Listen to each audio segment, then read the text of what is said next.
this.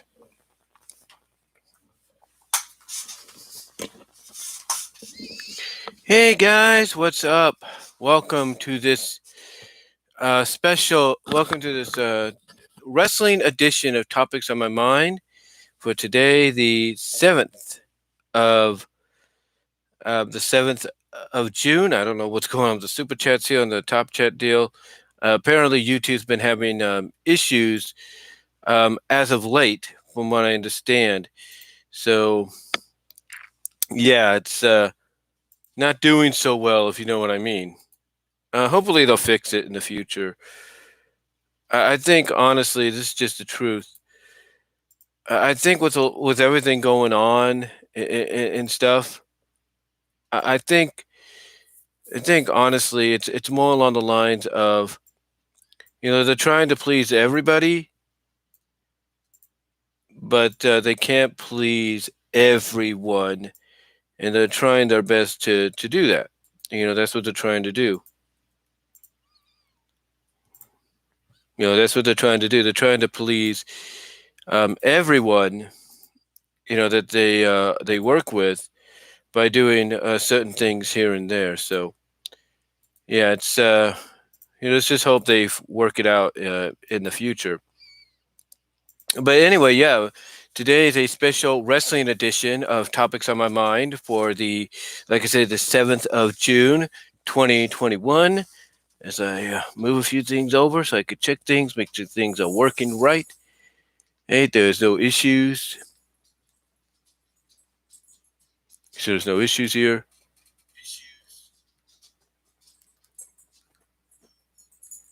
Make sure there's no issues here.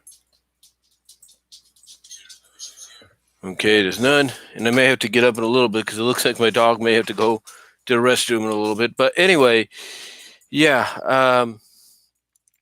I want to welcome you guys to this wrestling edition. I haven't done a wrestling edition of Topics on My Mind in quite some time because, I usually try to lump it in and all that. But apparently there's been a lot of wrestling news going around, as of late.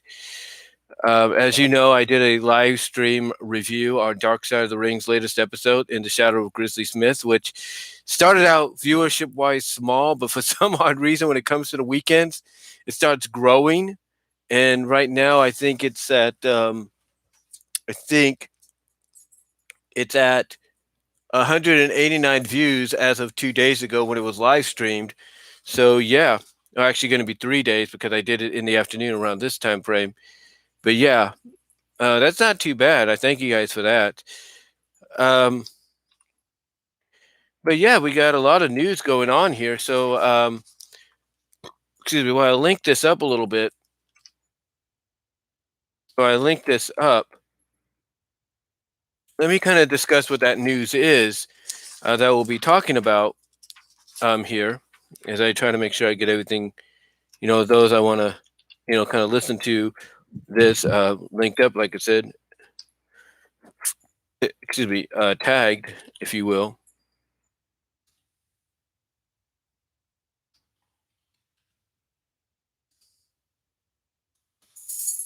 Because I want to, get them tagged. Hold on.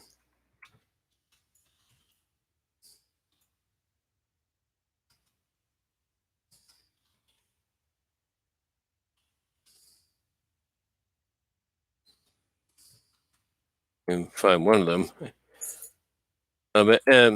Anyway, yeah, I wanted to talk some news here because, like I said, I don't rarely do it that much here with my channel, if you will. I don't rarely do it with the channel that much. I normally talk about other topics that might, be on my mind that I might want to, give my thoughts on and stuff. So, anyway, with that said, let's talk about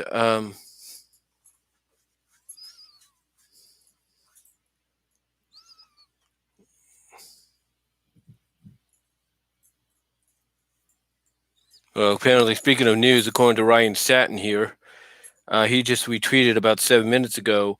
Wrestling fans will now have to discuss the wrestling and storyline instead of ratings. It's a new day. Yes, it is. Because this is what he said. Apparently, this is from Mitch Selman at Showbiz Daily. This is what Ryan Satin has tweeted. He says, and this is from Showbuzz Daily, Twitter account. They say, a sad final update. In addition to our ongoing technical issues, we've lost access to the ratings we've been able to provide on showbuzzdaily.com. Therefore, we're sorry to say that the site is officially done. For those who are wondering, the situations were unrelated. So apparently something happened to where, Showbuzz Daily would be like one of the places apparently where people would be able to get access to the ratings and all that. So now they have to rely on other things like storylines and the talent, which I can tell you this, Alex, if you're watching and you like to always talk about the ratings sometimes when it comes between AEW and WWE, NXT, stuff like that, you know, uh, I think honestly,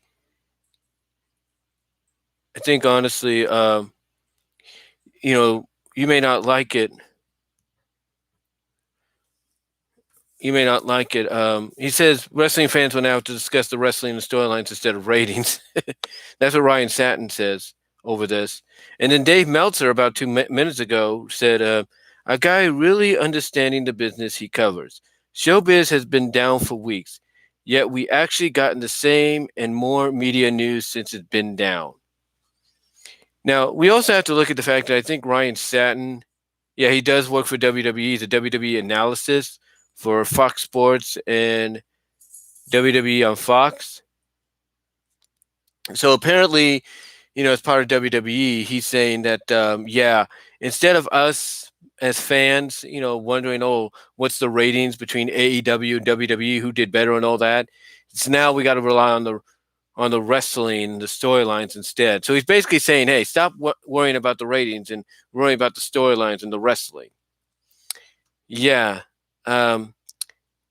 That's not going to help too much because going to Meltzer, we're still going to get the ratings and we're still going to get the information we need. So, yeah, it's kind of interesting that he would say that. But anyway, though, getting back on topic here, and I do apologize if there's going to be any lag or any issues with the internet, because sometimes the laptop likes to load, and when it loads, it basically causes it causes the internet to temporarily go beep and then come back on. I know Alex, who I support, just Alex, here on YouTube, who you should support as well. I know lately he's had some technical issues. I think it's due to the fact that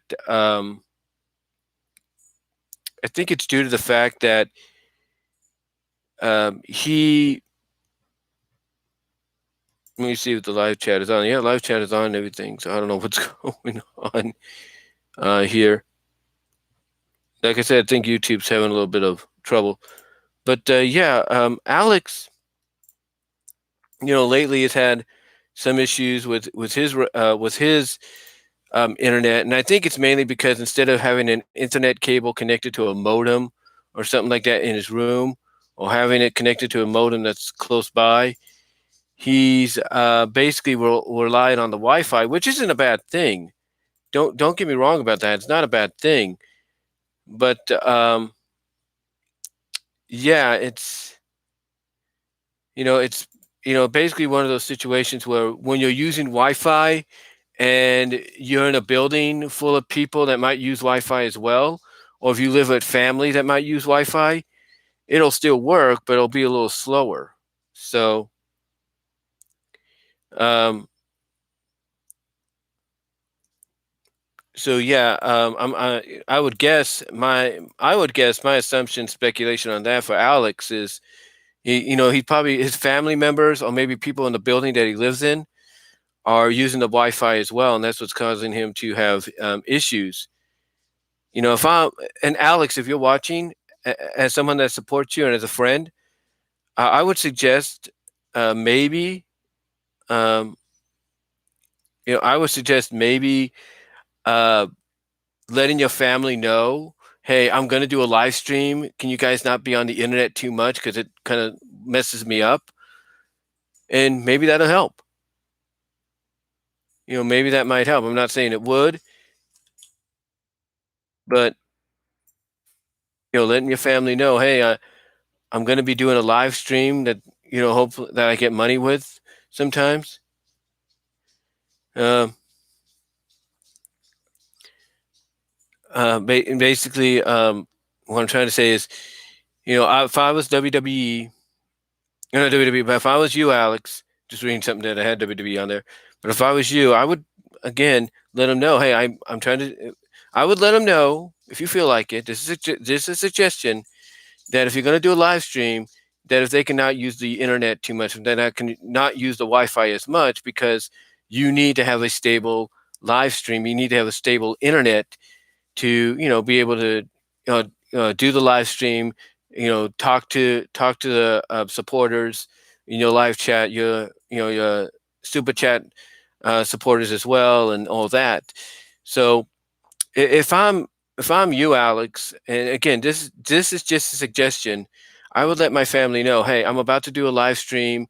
Can you not be on the internet so much? Can you not use the Wi-Fi so much because I'm about to use it? Now, if that's not the case, and if you don't feel like going, from building to, from door to door and asking people not to use the Wi-Fi, at certain times because you're going to be on it. If you don't feel like doing that, and believe me, I wouldn't, then maybe maybe it is your internet provider. I think you said you had. I think Alex said he had AT and T, and if it is, and you guys do switch over eventually to, let's say, Comcast Xfinity, there is something like a dongle kind of like thing where you plug into your wall and it extends the Wi-Fi, makes it a little stronger. Now they do sell those individually as well at places like Walmart and Target. As you know, uh, what I'm trying to say is they sell those. What I was just mentioning, the extenders that you can get through something like Xfinity, and AT&T should have them too.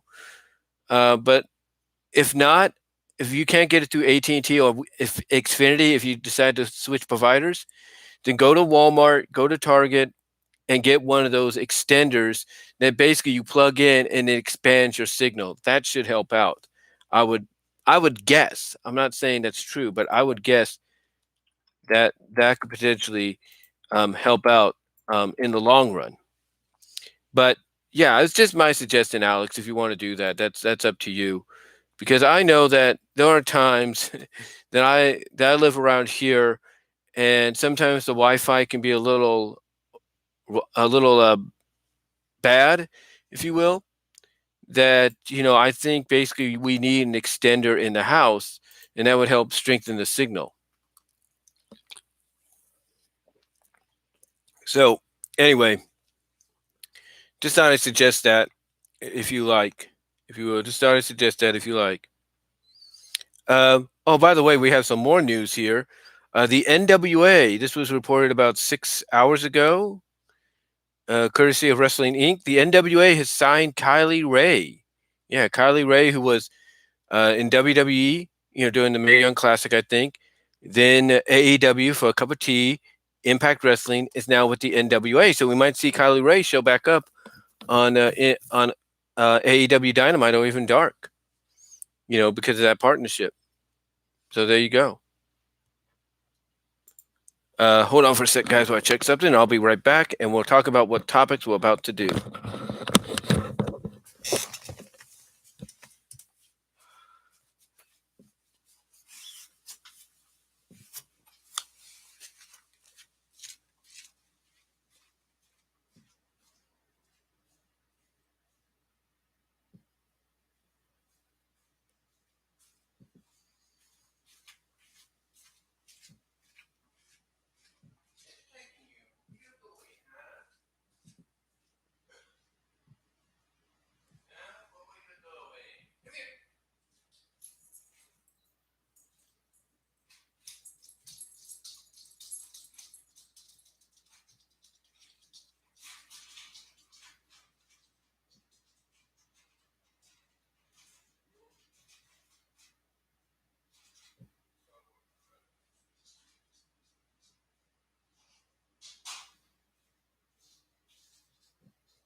All right, guys.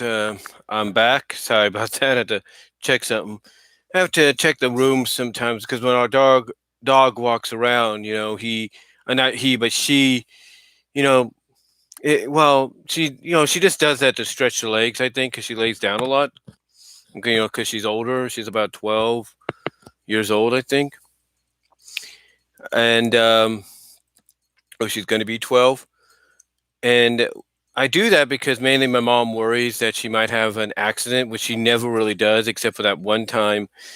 She had an accident in my mom's room when she was in there with my mom. When my mom got home from work one day, and she likes to spend time with my mom when she gets home. So my mom lets her in the room while she's you know getting out of her work outfit, if you will, and kind of back into more comfortable outfits. And apparently, our dog, I should say, had to use the facility, and she couldn't get out in time, and she ended up going number two in between the bedroom and the bathroom. Because my mom has the master, has the master bedroom, so she has the master bathroom. Well, it's not a master bathroom; it's just a connecting bathroom, like what I used to have on in the house on in Patterson. But anyway, she doesn't want her having an accident or anything, so so she always worries about, oh, is she going to have an accident when she walks around and everything. So I just get up and basically make sure that doesn't happen. But anyway, since we're about 20 minutes in now, let's get into why you're here, hopefully. And that is the wrestling edition of Topics on My Mind, where we're going to talk about 8 topics here. We got 8 topics lined up, and you can see it in the description what those are. And the topics we're going to talk about are: number one, SummerSlam 2021 coming to Las Vegas on August 21st, which is a Saturday. And what main events should headline the event to sell out the 65,000 to 72,000 plus seats? And I forgot to put seating because they're going to be at Allegiant Stadium, which is home of the Las Vegas. It's home to the Las Vegas Raiders. Hold on. The thing just went kaput on me. Hold on, guys. I hate when this does this because it's loading something right now. Hold on. Apparently, it's not really affecting too much. Hold on, but there we go. Yeah, it has to. I don't like when it does that. Do you guys ever have a problem with your laptop or your computers, where all of a sudden you want to go to another page to look up something, and all of a sudden it just says not responding, and then suddenly pops up, and then you look, and then you see the LED light loading. You're wondering, is it loading something? To me, I think honestly, and I said this before, I think because I looked it up, I think they're loading updates. Even though I pause the updates, they're still loading them for when you unpause the updates, they'll be ready. And to me, it's like, why doesn't HP, why doesn't Dell, why doesn't Windows just come out with a notification saying, "Hey, we're loading updates, or we're downloading updates for future use, or we're downloading future updates for, or we're downloading features or patches for future updates." Why don't they just put a notification out so that way we'll be like, okay, we're not touching our computer. Do what you got to do. It would make more sense, wouldn't it? Anyway, getting back on topic there. Sorry about that. Hopefully that didn't do anything. But anyway, getting back on topic, and let me check because sometimes it does have a little bit of an issue, if you will, with the thing. Hold on for a sec. Okay, so it's working. It's just I don't like it when it does that because it makes me wonder if something's wrong with the computer. Because it loads all the time. I mean, earlier I had an issue. I was trying to look at something in my photo gallery and it froze up. Or it felt like it froze up. And then I had to wait like 5-10 minutes just for it to be like, okay, I'm good. All because the picture is 13.3 megabytes? And I have enough space on this laptop. So I don't get it. I really don't get it. But anyway, though, I think it's also the fact that I had an Intel update recently. So I'm thinking that's might have been what led to it. Anyway, getting back on topic, like I said, the first topic we're going to talk about, like I said, is SummerSlam 2021 coming to Las Vegas at Allegiant Stadium on August 21st, and what main events should headline the event to sell out the 65,000 to 72,000 plus seats. We'll talk about that. Number two, how will fans react to talent when the major wrestling promotions go back on the road? And I've talked about this briefly in another video. We'll get more into detail of that here, hopefully. Number three, will the late summer fall season see new world champions in the major wrestling promotions? And that right there is a good question, because when you really think about it, in a sense, if you're going back on the road, some changes do need to be made. Some stars need to be pushed, so you can get that audience to always come back, or you can always get that audience that you're going to be in the town of to attend. So that's a good question to wonder and think about, and we're going to discuss that. Number four, will WWE be sold in the very near future, but to who? And that is a topic that's really been on the eyes of a lot of people, on the minds and ears of a lot of people. Whether or not WWE will be sold, we'll talk about that. Number five, what features will we get in WWE 2K22?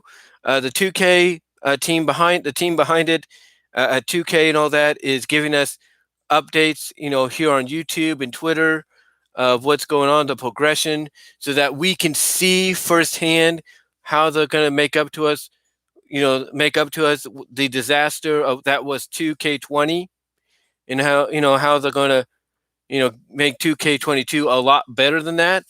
Make up to us the crap the craptastic 220. They're going to make that up by giving us behind the scenes looks at how 2K22 is coming up, so that we don't have any reason to get angry, if you know what I mean. All right. Number six, thoughts on the other upcoming wrestling games. There have been several talked about. I'll try to list off a few of them here that I know about. Number seven, why do fans parody heels as faces and faces as heels? We'll talk about that. And number eight, why do fans feel that wrestling has become too predictable? So we're going to talk about all that. Hold on for a sec while I check something again.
Okay, guys, I'm back. Sorry about that. I just had to check something real quickly. Adjust the mic, adjust the headset here. Okay. All right. So, with that down and with that said, let's talk about the first topic here. And that first topic, as we begin this wrestling edition of Topics on My Mind for today, the 7th of June, 2021, and the time is 12:43 p.m. Pacific. The first topic is SummerSlam coming to Las Vegas on August 21st, and what main events should headline the event to sell out the 65,000 to 72,000 plus. All right. Now, if you're watching this or listening to it later, because there will be an MP3 version of this for audio podcasting to listen to whenever you feel like. But just Alex6, if you're listening to this, I want to correct something about what I said in a super chat, and I kind of did yesterday, because he was talking about, what kind of match card from his point of view could help sell out Allegiant Stadium. And I want to, and my finger just hit the mic there. I want to make this perfectly clear. The main event that he feels will help really sell out that stadium, I'm not against that match. I think it's well overdue that we get that match. It's well overdue. And I do feel that adding a championship to it, makes it even bigger. It makes it even more prestige. It gives it, in a sense, that real fight feel. But because of but what I was saying, or what I was trying to say, is that because of the names involved, sometimes a championship's not needed.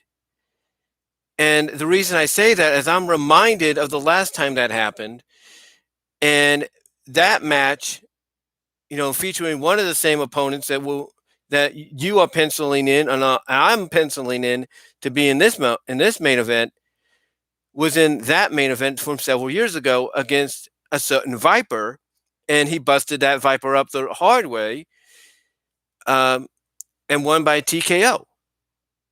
And there was no title on the line, and it headlined the event, and it got people to buy tickets to sell out that arena.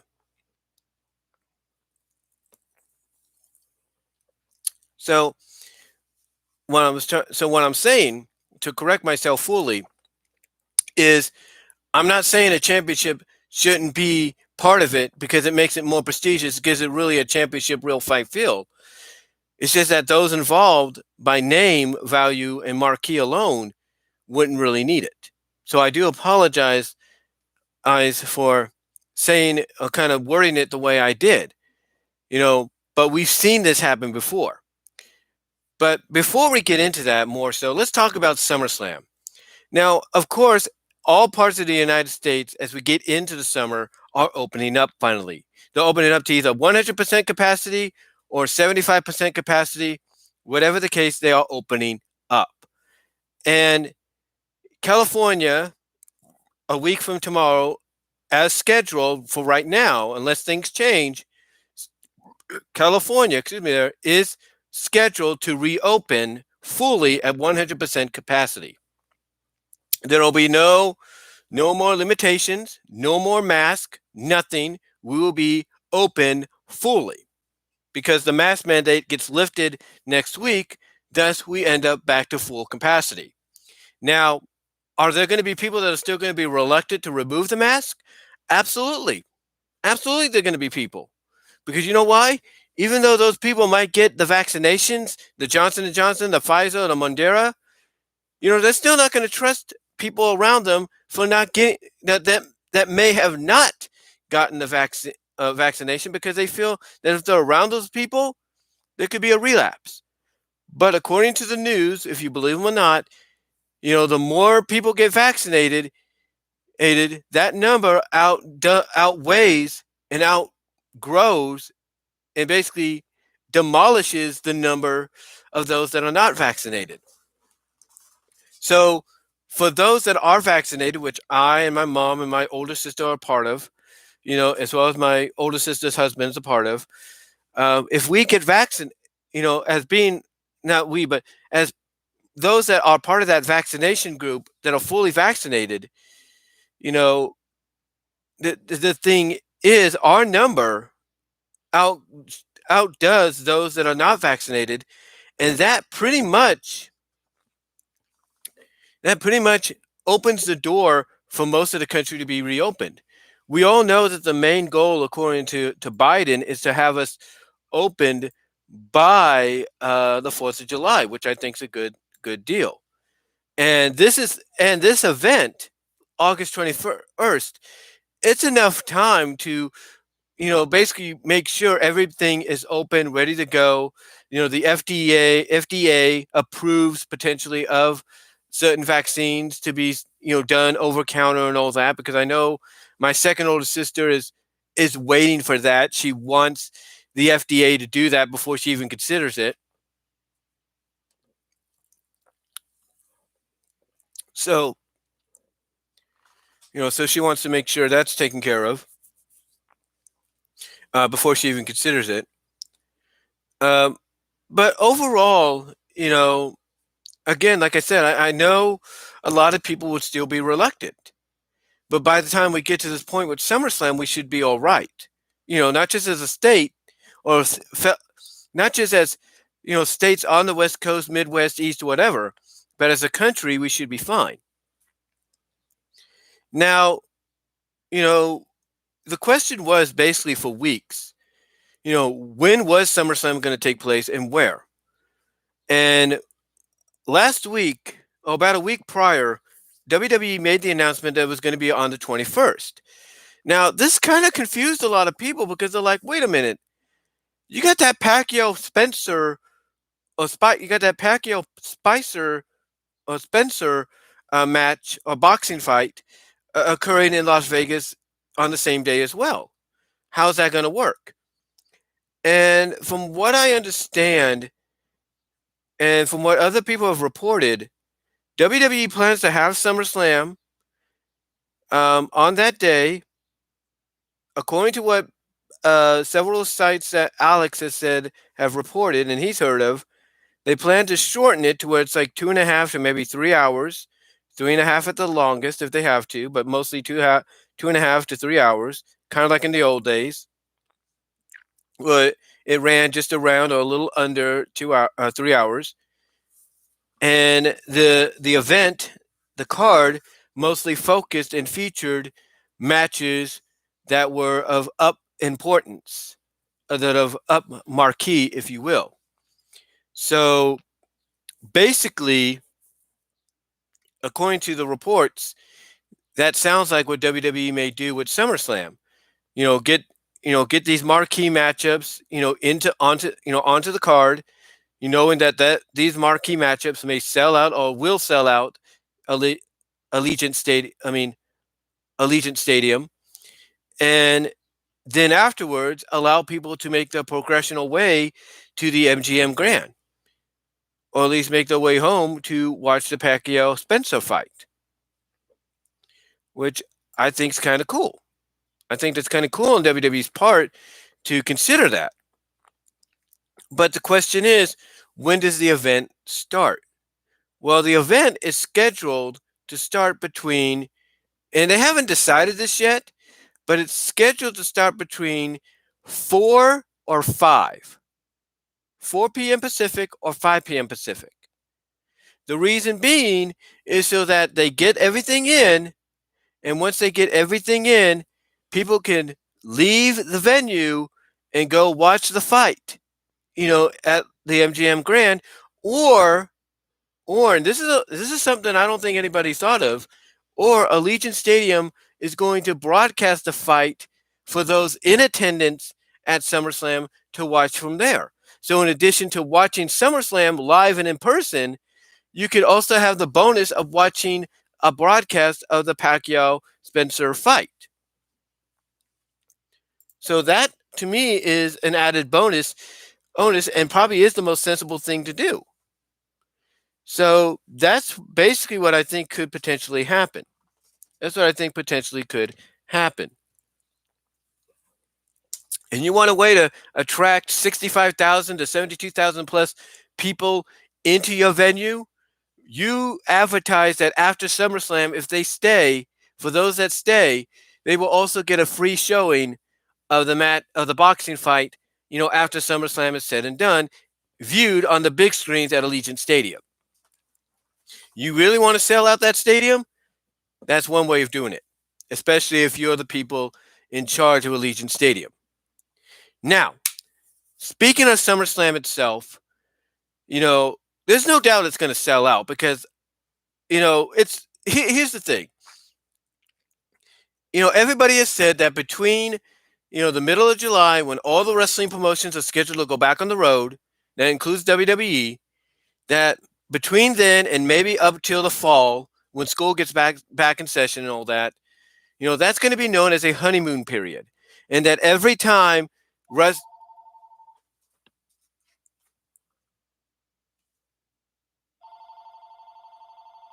I don't know who that is. 209, 243. I don't know who that is.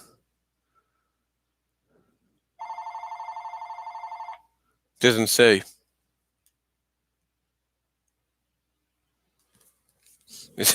Can't win with these, can you? Can't win when you do a live stream and that happens. But anyway, what was I saying? Oh yeah, they said basically between that time frame and potentially maybe the beginning of the school year, the fall season, that's going to be known as a honeymoon period. And that anytime wrestling comes to their town or to a town, people are just going to be excited to get out and see it. They're going to sell out the areas. They're going to be happy to see it, and that's it. And with SummerSlam, that's no exception. It's going to be the same way. It's going to get sold out. It's going to sell out the venue. People are just going to be happy to get back to wrestling, and that's it. People are just going to be happy to get back to wrestling, and that's about what.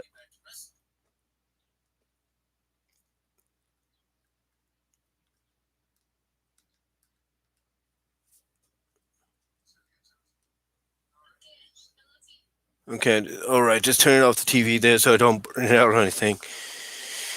But yeah, basically between now and then, they're looking at a honeymoon period.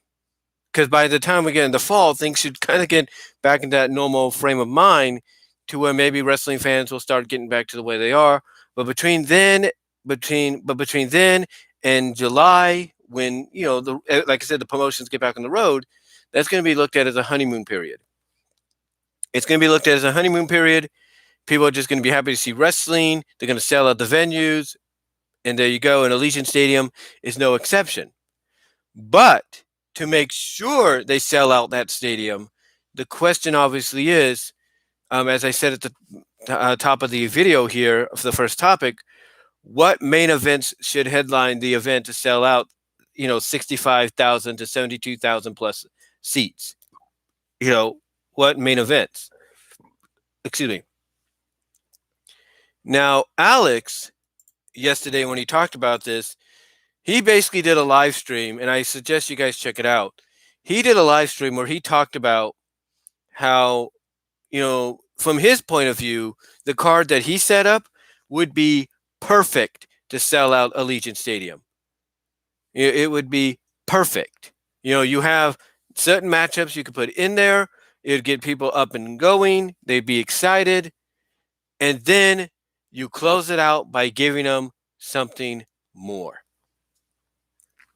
And, something that, they've been waiting to see, that is going to keep them in attendance, no matter how bad maybe parts of the event will be or whatever, or how botchy matches might get, because they could, if not will.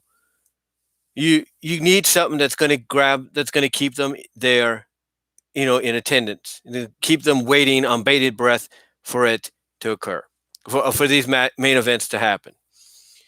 And he said basically that the two main events, actually four, if he put the way he was doing it, four, if you will, kind of work out in the favor of selling out Allegiant Stadium.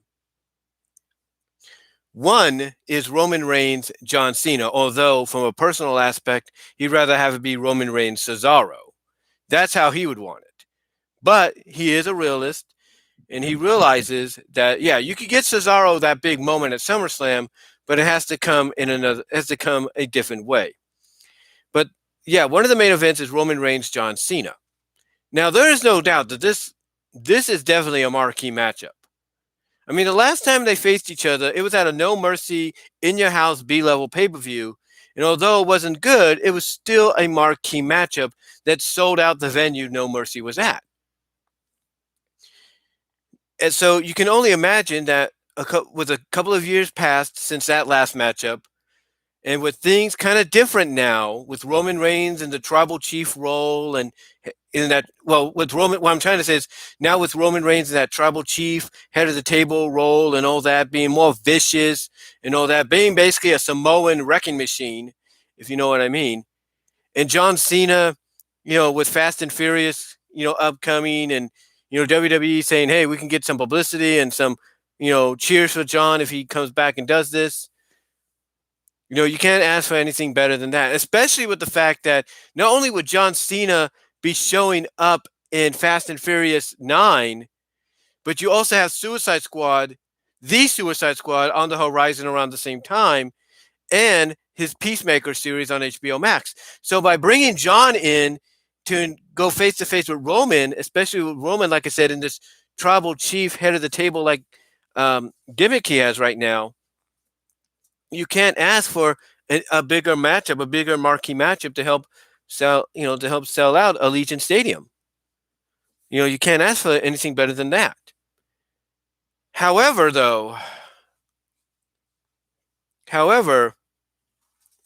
there's another match that Roman could be involved in, and it's with somebody that I agree should be in a different matchup, and hopefully will be in this matchup to headline SummerSlam instead of with Roman, and that's Brock Lesnar. And the reason I say this is because, as I told Alex in a super chat yesterday, basically WrestleMania reported in one of the reports that, and I'm guessing they got this from some very, very reliable sources, that Cena and Reigns is one of the marquee matchups they want for Reigns at SummerSlam, but they also mentioned Lesnar. So it really makes you wonder if they're going to go, if they can't get Cena, which hopefully they will. It makes you wonder if they can't get Cena, if they're going to go the Lesnar route. And I know, honestly, nobody wants to see that, but from a storyline perspective, it plays a huge dynamic, because you could have somebody, whether it's Jimmy Uso, Adam Pearce, whatever, you can have them reveal the truth. You can have them come out and say, why do you think Roman has you with him, Paul? Why do you think Roman has you as associate? Why do you think he's been using the guillotine submission to win matches? Why do you think he's acting like this now? Because he wants his rematch. He wants that one more encounter with the Beast. And you are his key. You is his golden ticket to that rematch. And they can play off that. They can go that route. Now, they go with the John Cena route. That's even better. Well, that's just as good, if not better. Because we've seen that when you allow two guys to just go at it, that you could trust to go at it and just let loose and, really get people in or drawn in and to potentially sell out the venue you're going to have them meet up in, then John Cena, Roman Reigns is perfect. Because you can have John Cena come out and basically Dr. Thugonomics style, work shoot style, whatever the case may be, you can have him come out and just call Roman Reigns out for being a false tribal chief. And that the only reason Roman is doing this is he's mad at the WWE for not shutting down during the COVID situation last year when he decided to go home to keep himself safe. You could play that up. You could have Cena say, look, I was here helping this company against, during COVID, helping this company out, and you decided to take your ball and go home instead of helping out the company. Now, you could have Cena acknowledge that Roman, his health issues and all that, and that's fine. But you can't. But knowing how Cena could be let loose, you could have Cena, acknowledge that, but also have Cena say, "Hey, just because you did it for your own self, your own, health and safety, if you will, don't expect everybody else, and especially an entire company, to follow suit." Don't expect an entire company to follow suit and do the same thing you did, because that's not going to happen. And you know what? And on top of that, you can even have John call him out for the whole acknowledge me deal, because, he's always been, because just like with him in the past, WWE is always depending on Roman, and now Roman, out of anger towards him, is just shoving it in the face. He's just shoving it in the face. And, to me, that to me would be, that would be, a great way to really get people to want to see this matchup, to want to, be invested in this matchup, in my opinion.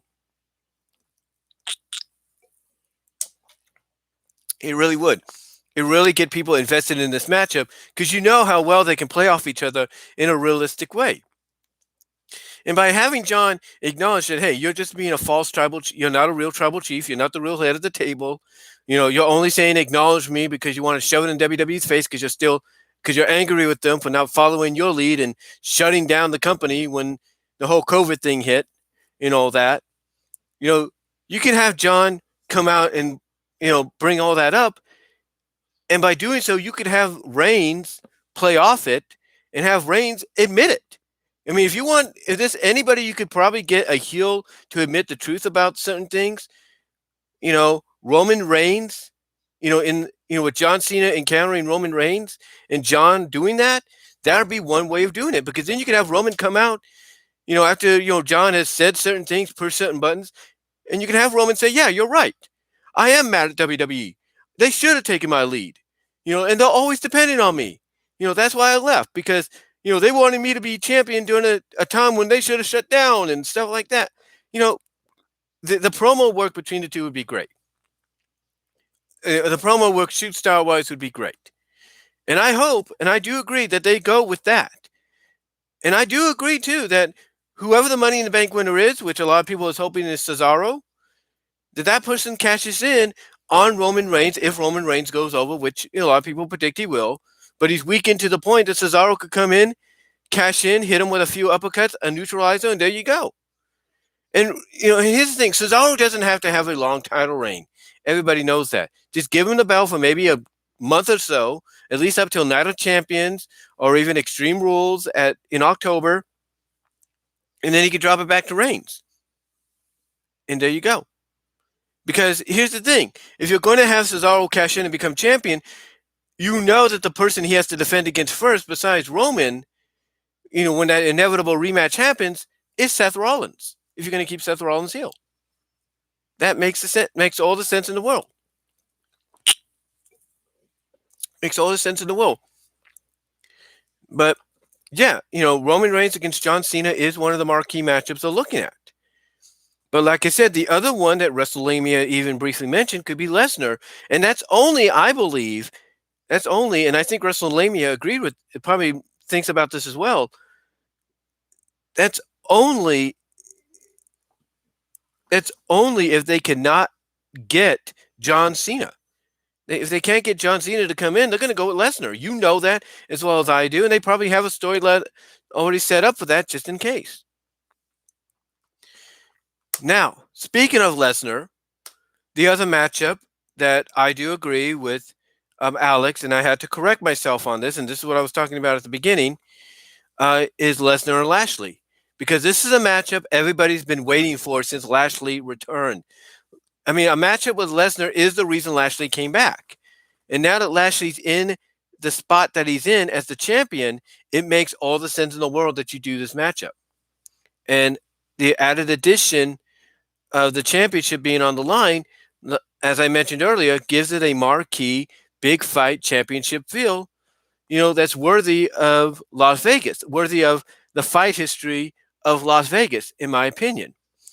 But what I was trying to tell Alex, and I mentioned this earlier, what I was trying to tell him is that, even without the title, this is a big enough main event to headline and close out SummerSlam, period. It's that big. It's that big because you got two guys with similar backgrounds, and everything. They started out in WWE. They went to other places.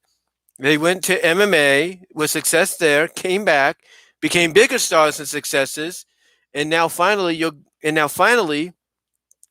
meeting each other to see who's indeed the best overall pure fighter. Not just in wrestling, but in combat sports, period. It makes all the sense in the world. Oh, and like I said, the championship being added is a bonus, makes it bigger and better. But even without the championship, and this is what I was trying to tell Alex, marquee wise, just on marquee name value alone, it's going to sell anyway.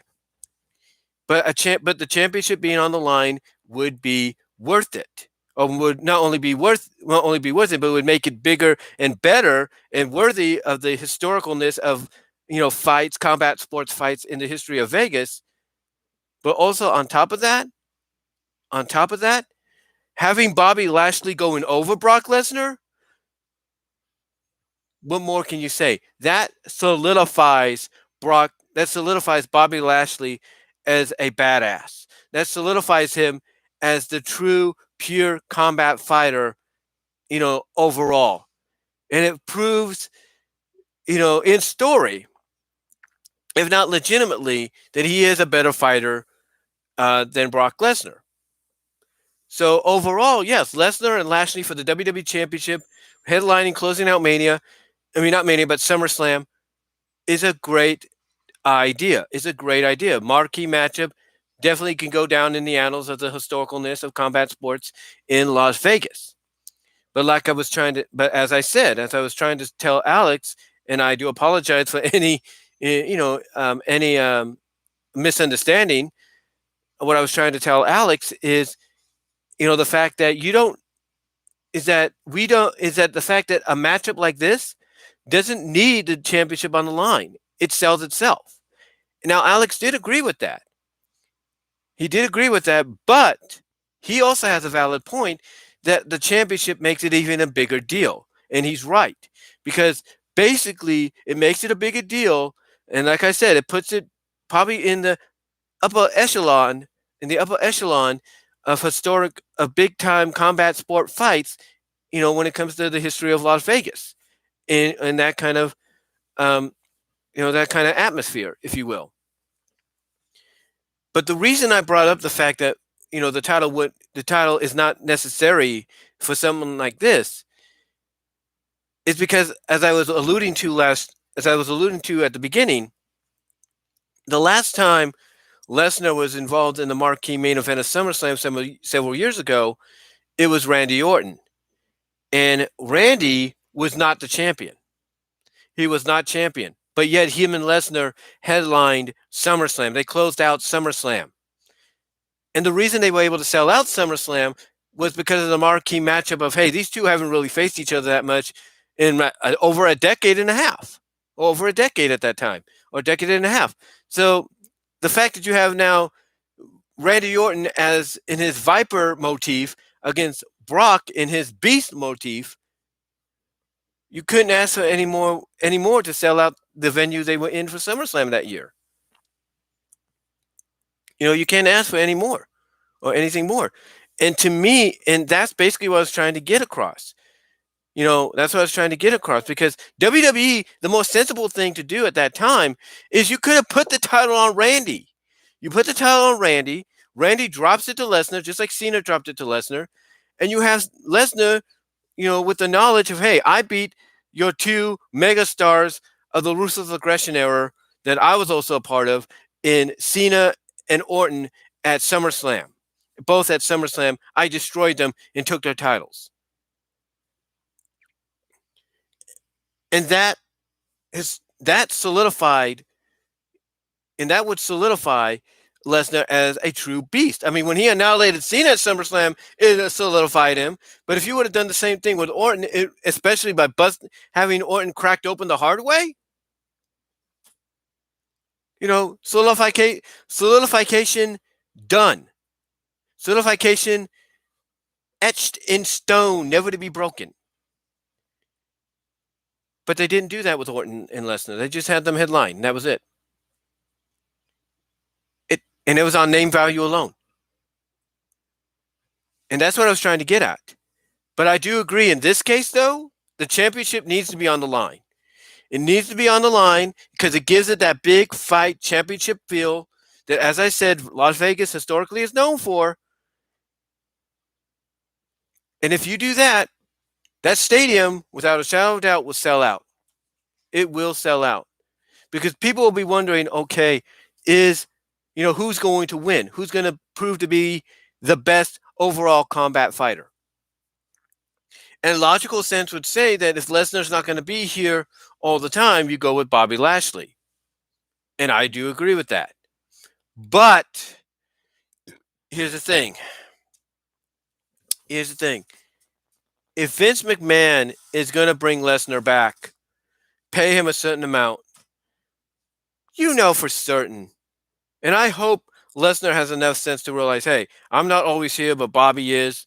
He should be the one that goes over. I hope Lesnar does not play a game to where he basically, not only gets paid, but politics his way into winning the title. Because that's a possibility. Oh, I hope Vince McMahon or Nick Khan doesn't think, oh, you know what? Lashley's a great champ, but Lesnar? We got to put the belt on him. That'll work, especially during the fall. I hope that's not the case. And I know that's what people worry about. They do. But yeah, I do agree. But hopefully, again, they don't go that route and they have Lashley be the one that goes over. But overall, I do agree that 2 of these 3 main events, Reigns, Cena, Lashley, Lesnar, both for championships, you're going to sell out along with things like Sasha and Bianca, Edge and Seth Rollins, as Alex put it. Maybe a tag team title match of almost an AJ Styles against RK Bro, Riddle and Orton. Those kind of matches alone, no doubt, along with these marquee matchups, will sell out. And on top of that, I talk about Sasha Bianca,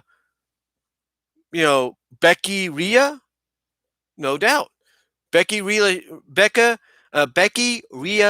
one-on-one, that's going to help.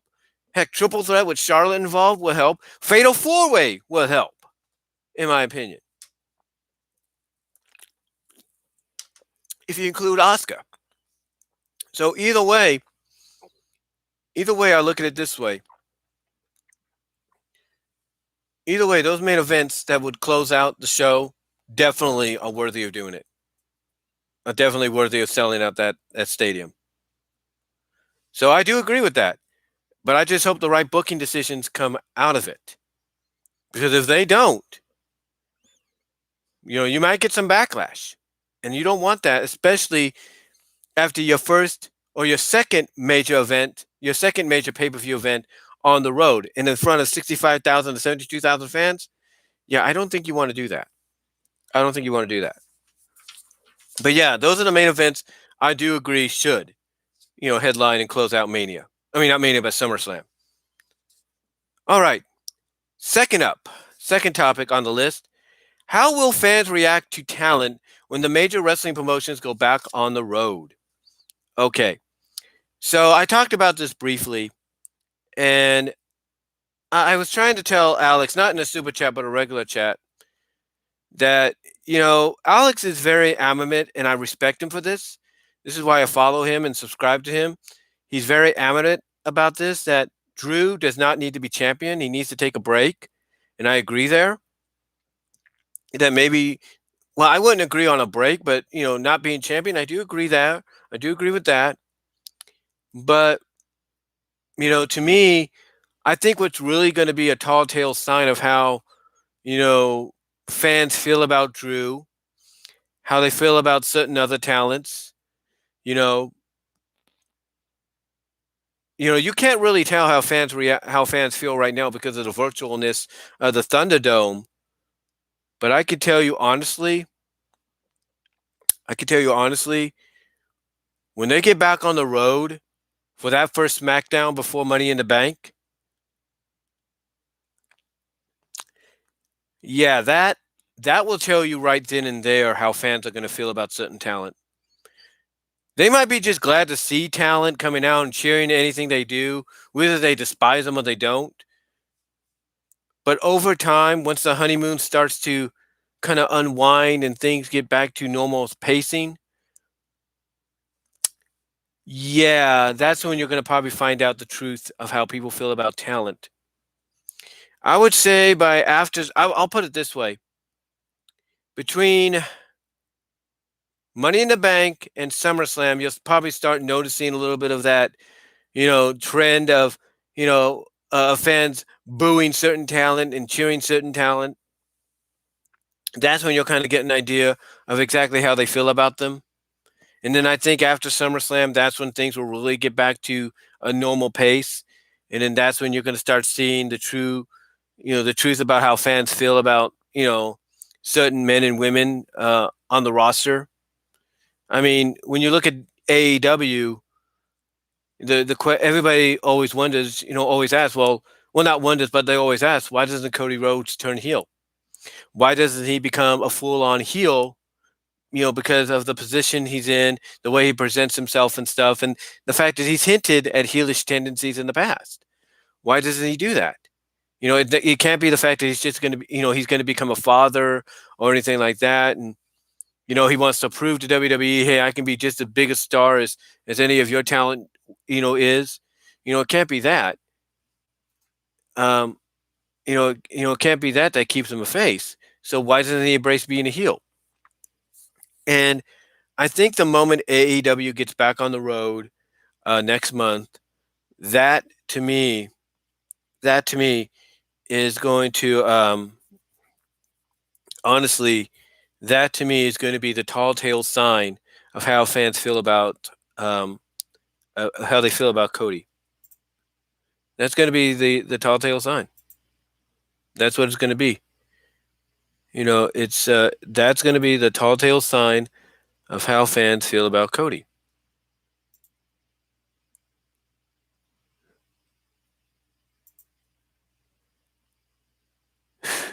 And now the notifications here on Google Chrome are popping up. But like I said, that's going to be the tall tale sign of how fans feel about Cody. Because just like with WWE, AEW is going to have fans cheering for anything they do. They already had that exemplified in Jacksonville in that sellout crowd for Double or Nothing. But to me, as well as they had it for on Friday, for the addition of Dynamite. But to me, when they get back on the road, starting in Miami and then going into the Texas regions and all that, I've got a feeling over time that's when fans are going to start basically showing how they truly feel about talent like Cody. And I've got a feeling, I don't want to say this is going to happen, but I got a feeling Cody's going to be one of those AEW talents that right now he's being cheered because, you're just in front of one crowd, and they're cool with it because of the history of the Rhodes family and Florida wrestling and all that. But once they get back on the road, I've got a feeling that reaction's going to change. And it's not going to be good. And if I'm Cody Rhodes, if I start noticing that change, I embrace it and I go heel. That's right. I embrace it and I turn it and I use it to turn heel. And I say, hey, you guys want to boo me? You want to boo me? Okay, fine. I'll embrace it. Go ahead and do it. I would do it if I'm a AEW and if I'm Cody. Because there's going to be talents they go in, people are going to boo him. They are. I mean, when TNA, here's the thing. I have respect for Jeff Jarrett. Many people may not like him, but I do have respect for the guy. But here's the thing. Even when TNA tried to present Jeff as a face, fans still booed him. They still booed him. And what did Jeff do? He took that and he ran with it. He's like, okay, you don't want to cheer me? I'll give you a reason to boo me then. And I think that's what Cody's going to have to do if he gets the same reaction when AEW goes back on the road. And it's not just Cody either. You got guys like Christian Cage, Paul White. These are WWE guys. And hey, fans are happy to see them now. But what happens when they go in front of a live audience? That's not Jacksonville. That's not Florida. What are they going to do then? How are they going to react then? That's going to be the major test. And that's going to be the tall tale sign. And that's the honest truth. Excuse me. For all we know,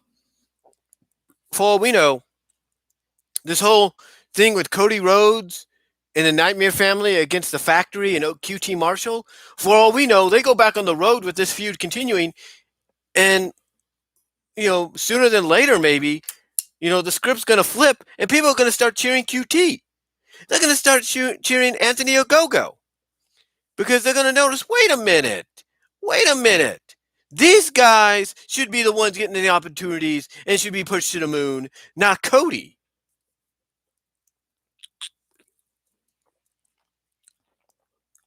So that is something to look at too. And then when you look at, let's say, the Elite, the Elite is a fan favorite, depending on where they go. The Elite, the Beast, the Elite, a Bullet Club, whatever you call it, they're a fan favorite, depending on where they go. So how are fans going to react to the Bucks? How are they going to react to Hangman Adam Page? Adam Page is not part of the Elite right now, but you get the idea. But how are they going to react to, Kenny Omega? How are they going to react to the Good Brothers? The Good Brothers, that's going to be something right there. It's going to be interesting too. How are the Good Brothers going to be able to travel with Impact? Oh, not with Impact, but AEW is contracted to Impact. How are they going to do it? They're going to fly from one town to the other? Well, that's possible, yeah. But that might change. But still, how do you think fans are going to react to Kenny Omega, to the Bucks, to potentially the Good Brothers? How are they going to react to Dr. Britt Baker, DMD? How are they going to, react to Nyla Rose, to Hikaru Shida, to Jade Cottrell, if you will, to Red Velvet, to Thunder Rosa? She's able to go on the road with them. To the stat liner, the stat liner. How are they going to react to these people, and how is AEW going to capitalize on those reactions? I mean, if you think fans are singing along to Jungle Boy, right now for, what I'm trying to say is, you think, if you think the fans in Jacksonville are singing along to Tarzan Boy for Jungle Boy right now, imagine the reaction to those crowds on the road. You see, AEW, Tony Khan, and the booking team there, they need to be ready for this. They need to be ready and prepared to do whatever they have to do, because things are going to change. The honeymoon period, if you want to call it that, of being in your comfort zone is going to be over. And when it's over, reality is going to start setting in. And they need to realize that. So hopefully they're ready and prepared for that, because things are going to be different. These crowds are going to be different, and they're going to let the men and women of All Elite Wrestling know that. The same with WWE. They're going to let the men and women in WWE know that. Drew McIntyre, like I said, fans are going to let Drew know whether or not he's still a fan favorite with them, or they're getting sick and tired of, oh, he's going to get another title shot. Boo! Do you want to turn McIntyre into Cena 3.0? Is that what WWE want to do? I wouldn't. I wouldn't want to do that. And if that happens, he's going to get booed. And knowing WWE's history with that, they're trying to say, oh, it's controversial reactions, and he's, fans, they don't know, what they're talking about. Or, let's say eventually they go to Canada, because they're going to go to Canada one day, go back to Canada someday. What if they go back to Canada? What are they going to do? Play off, oh, the reason Drew's getting booed is because it's Bizarro World? Oh, are they going to play off the fact that the only reason people are booing Drew right now is because they've been stuck at home because of the pandemic? No, they can't do that. They cannot do that. They just got to let Drew embrace it. And if fans don't want Drew as a face, or as the face of the company anymore, or always in the title picture again, if you don't want him to boo Drew, don't put him there. But if they do and they start, then if I'm WWE, I have Drew embrace it. I have Drew go back to being a heel. I have him go back to being the Scottish psychopath. I have him do that, because if you're going to be back on the road, you might as well have fans. And you might, like I said, if you're going to go back on the road, and fans are going to react differently than what you have virtually right now, then I feel sorry for the superstars. I really do. I really feel sorry for them. I mean, here's the thing. Roman Reigns is booed, right? Is a bad guy, heel, depending on how you view it, right now. How are fans going to react to them when they see him on the road? Yeah, they booed him at WrestleMania because that was still in Florida. And it's not, as far as I know, depending on if you can financially afford it, gas-wise and travel-wise, whatever, it's not that much of a trip from Jacksonville to Tampa. But still, even with that, the crowds on the road are going to be far different than the crowds in Florida. So how are the crowds on the road going to react to Roman? Are they still going to boo him? Or are they going to cheer him?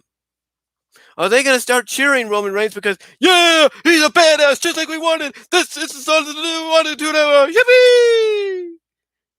Is that what's going to happen? Seriously, is that what's going to happen? Because it just might. It just might happen. The way fans are. It makes you wonder. It really makes you wonder if that's going to happen. You know, the thing is, the thing is, there's going to be a major difference, a major shift from fan reactions compared to what they have right now. And AEW, WWE, Impact Wrestling, Ring of Honor, MLW, AAA, eventually, hopefully very soon, if not already, IWGP, New Japan, Rev Pro in UK, all these places that are going to try to get back to normal soon because of the various versions of the vaccine that are being distributed. A lot of these promotions have to realize that fans are going to be different depending on where they go, and the reactions are going to be different, you know, and they have to be ready for that. Bobby Lashley is the champion. He's supposed to be a bad guy right now, the Almighty. But guess what's going to happen? The way he's being presented, he's going to get cheered. Excuse me, he's going to get cheered. He's going to be treated as an ultimate babyface. Because not only are you presenting him as a badass right now, but this is something that no matter what your racial background or racial ethnic background is, this is something you've been waiting for since Kofi Kingston. This is what you've been waiting for since Kofi had his reign. And this is something you want to see keep going for a long, long time. So there's no doubt they're going to be cheering Bobby the moment he steps out. I mean, heck, they cheered him at WrestleMania. There were a few boos sprinkled in, but they cheered him. So imagine that, times 10 or 100 when you go back on the road. I'm just saying, they got to be ready. They have to be ready for this because it's not going to be the same. It's not going to be the same anymore as a virtual audience in the Thunderdome. It's not going to be the same anymore as a, routine, same audience or similar audience, in Jacksonville Daly's place. It's not going to be the same as not being in front of people at Skywood Studios. It's not going to be the same as being in front of nobody at the University of Maryland, Baltimore, if you will. Things are going to be different. And they're going to be different in a major way with these fans. And these fans on the road are going to let you, as a company, know whether or not those you're trying to position as baby faces, aces, or as heels should be booed or cheered. And WWE, AEW, Impact Wrestling, Ring of Honor, MLW, even the promotions like I mentioned overseas, New Japan, Rev Pro, heck, even the NWA, if they want to get out of the GB studios, they have to realize that whoever they present, as faces and heels, they may not basically, what's the word I'm looking for? That may not translate over to how the fans are going to feel. It's not. It's not going to translate that way because fans are going to be different no matter where you go. So to me, the fan reaction on the road is going to be the tall tale sign of what direction you need to take your faces and your heels, or basically your superstars, your wrestlers overall. That's going to be the tall tale sign, and I'm hoping every promotion that I've mentioned is ready for that. I hope they're ready. All right. The third one we'll get into in a minute. I'm going to go take care of something real quick, guys. I'll be right back.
Be right back, guys. I got to bring in the trash can. Be right back.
Okay.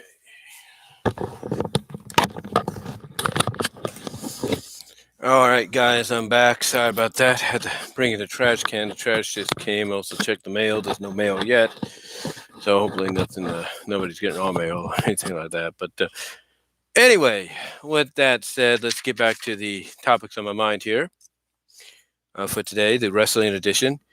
And number 3, will the late summer/fall season see new world champions in the major wrestling promotions?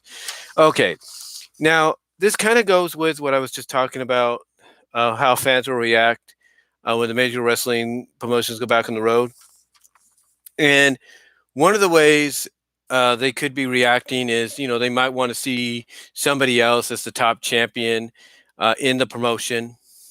And basically, like I say, they may want to see, somebody different. I was just thinking about something there for a second. Hold on for a second.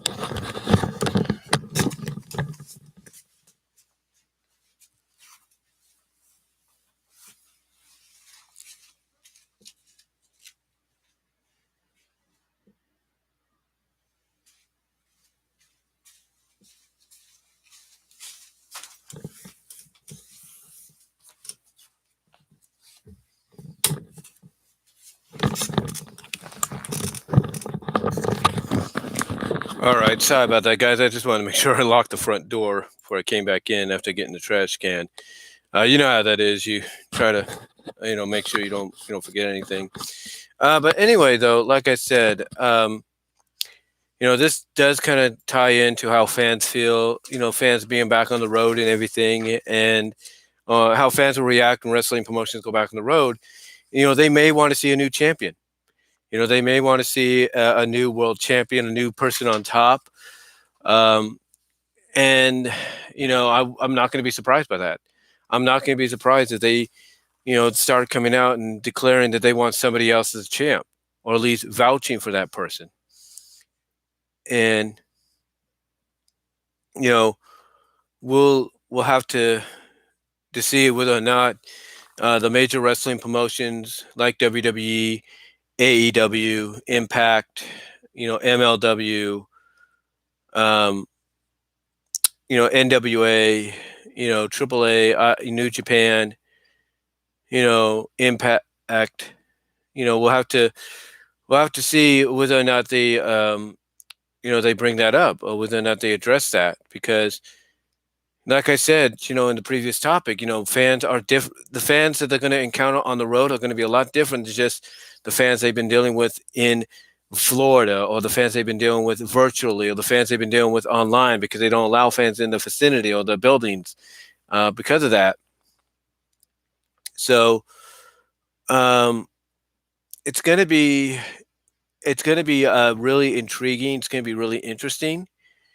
But the question is, though, obviously, for this topic is, will we see new world champions? And I think at least when we get into the fall season, when things really get back to normal, kind of get back into a regular flow of how things are done, or how things are, looked at, from a normal basis.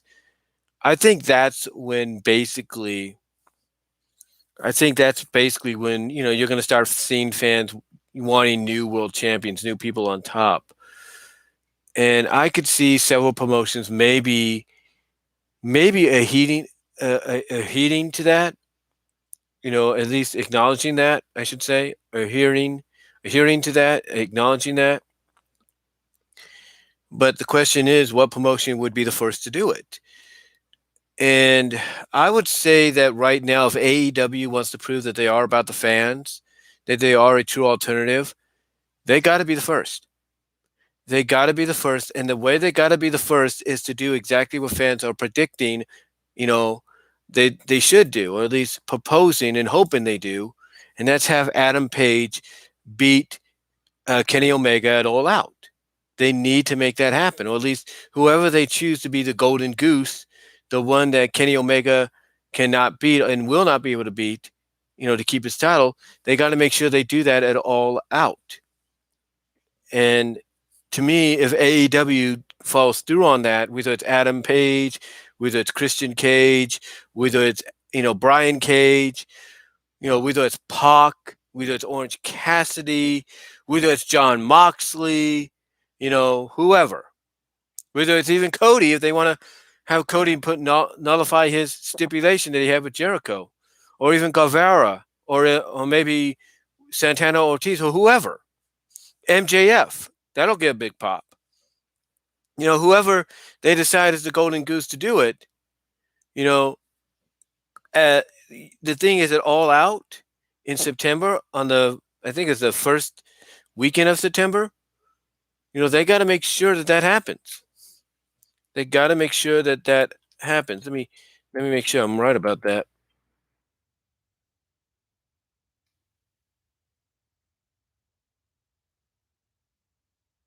Make sure I'm right about that. September 5th. Yeah. September 5th. So if I'm them on September 5th, which is Labor Day weekend, I make sure I end the summer season, which Labor Day weekend is known for doing, and I begin the new fall season with a new champion. And I think if AEW, like I said, wants to prove about the fans as that true alternative, that's their opportunity to do it in. So I think AEW could be the first. Who do I think will follow suit? Who knows? I think, honestly, I'd have to say the NWA. They might do that sooner. Who knows? But if I'm the NWA and Nick Aldis is still my champion, then I find somebody, as my golden goose to be the one that beats him. Whoever that is up to them. Ring of Honor right now it's Roosh. Um, I'd say that whoever I got, you know, whoever I look at it this way: you got Violence Unlimited, this new faction. I say Brody King has to be the one that gets Roosh because power wise he matches up with him. So I think Brody King would have to be the one that does it. But will they do that on a Ring of Honor taping or one of the events that they have in the fall? I look at that. I look at that. I look at the fact that MLW still has Jacob Fatu as the champion. Who do you have to beat him? And it looks like they have somebody lined up. Will they do that on the first MLW event in front of fans at the 2300 Arena next month when they start this whole new Azteca Underground storyline or collaboration? Who knows? But the thing is, a lot of fans are going to make acknowledge, especially the fans that differ when the companies go back on the road. They're going to let people know they want different champions. They're going to want new world champions. WWE is going to be no exception. People may like Bobby Lashley right now, and he might be the exception. But when it comes to Roman Reigns, they're going to be like, enough of the head of the table. Enough of the, they're going to look at that and they're going to be like, they might cheer him a little bit at first because he's a badass, but then when things get back to normal, they're going to boo him and they're going to say, okay, enough of the big dog, enough of the head of the table, the tribal chief, get somebody else in there, let that person have the title, and don't let Roman near it. That's going to be their mindset. Here's the thing: they'll take Nathaniel Seth Rollins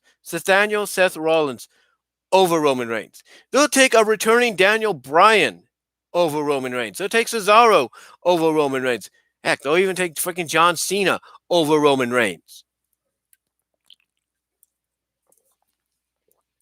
They'd even take, even though he's not ready for it yet, he's really not ready for it yet, they'd take a Dominic Mysterio over Roman Reigns. It's going to get to that point. And this is going to be after SummerSlam. It's going to be after SummerSlam. It's going to be when the honeymoon period starts to die off.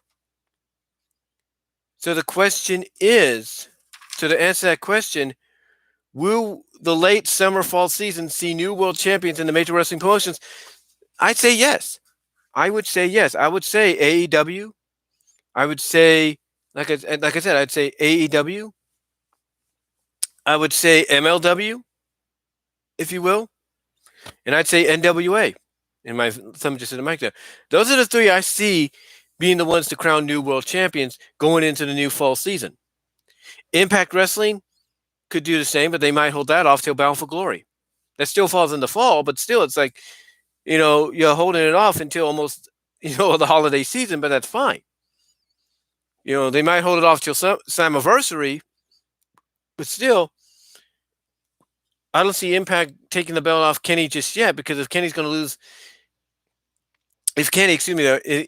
to lose the AEW World Title, then he has to have one major American championship on his waist. There you go. The point that I'm getting at is this. The point is that I'm getting at is, yes, we will see new world champions, because fans might be okay with that at first, but once that honeymoon period is over, that's when they're going to let people know, yeah, we want somebody new on top of the food chain, if you know what I mean. So, yeah, I definitely see some new world champions being crowned in the late summer, fall season, early fall season of this year, when things really get back into normal. All right, number four.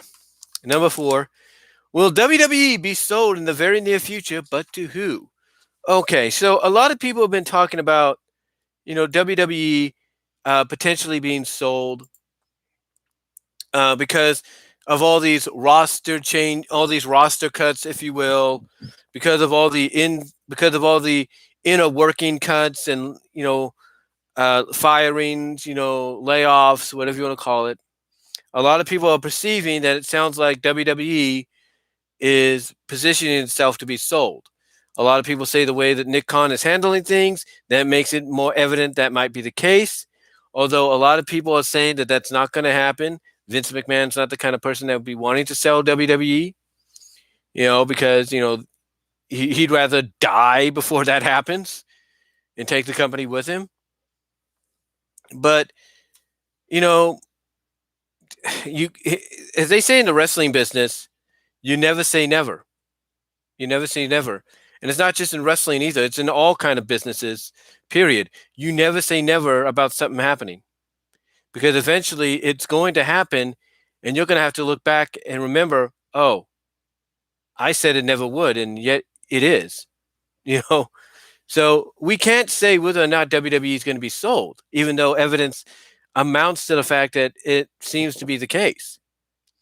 But for right now, it doesn't look like it. But as some people pointed out, the more evidence that gets thrown around with these roster cuts, these inner working corporate cuts and all that, because of finances, getting themselves all balanced out book wise to get back on the road and make back the money they're losing, and maybe potentially use that money to re-sign the talent they let go, but to smaller contracts. The more evidence like that comes out, the more news, I should say, that comes out about that, the more evidence in people's mind, shows up that WWE potentially is going to sell. But the question is, who would they sell to? And the leading candidate right now is NBC Universal, Xfinity, Comcast, if you will.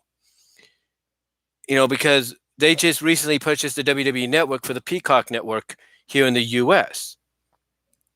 So would Comcast, who owns Universal, who owns NBC, Xfinity, basically, who also goes under the cable provider name of Xfinity, would they buy WWE? Would WWE sell to them?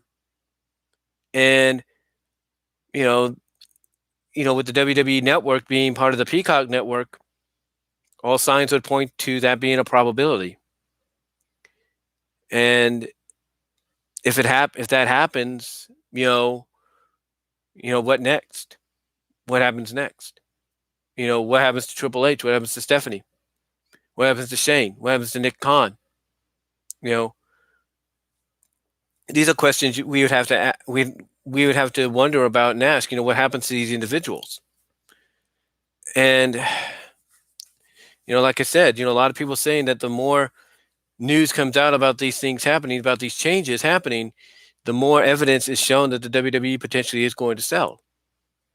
But again, it's the question is, who do they sell? Who's going to sell? Who's going to buy them? And a lot of people, like I said, because the WWE Network, US-wise, is on Peacock, that it makes sense that it's going to be Comcast. It's going to be Xfinity. It's going to be NBC Universal that purchases them. But will they? Will they be the ones, or will somebody else come out of nowhere and swoop them? Will Netflix come out and buy them? Will well, that would be crazy. Will this new Warner Brothers Discovery merger come out and buy them? Who knows? Will Fox buy them? Because Fox has SmackDown. What if Fox buys them? But Fox is, and this is not Disney Fox. This is a separate entity of Fox. That's their own thing. What if they come out and buy them? These are a lot of questions as to who could potentially be the buyer if WWE is selling. But we don't know that right now. But like I said, a lot of people feel that with everything that's been happening, evidence is showing that's potentially going to happen in the near future. But here's something else I didn't ask.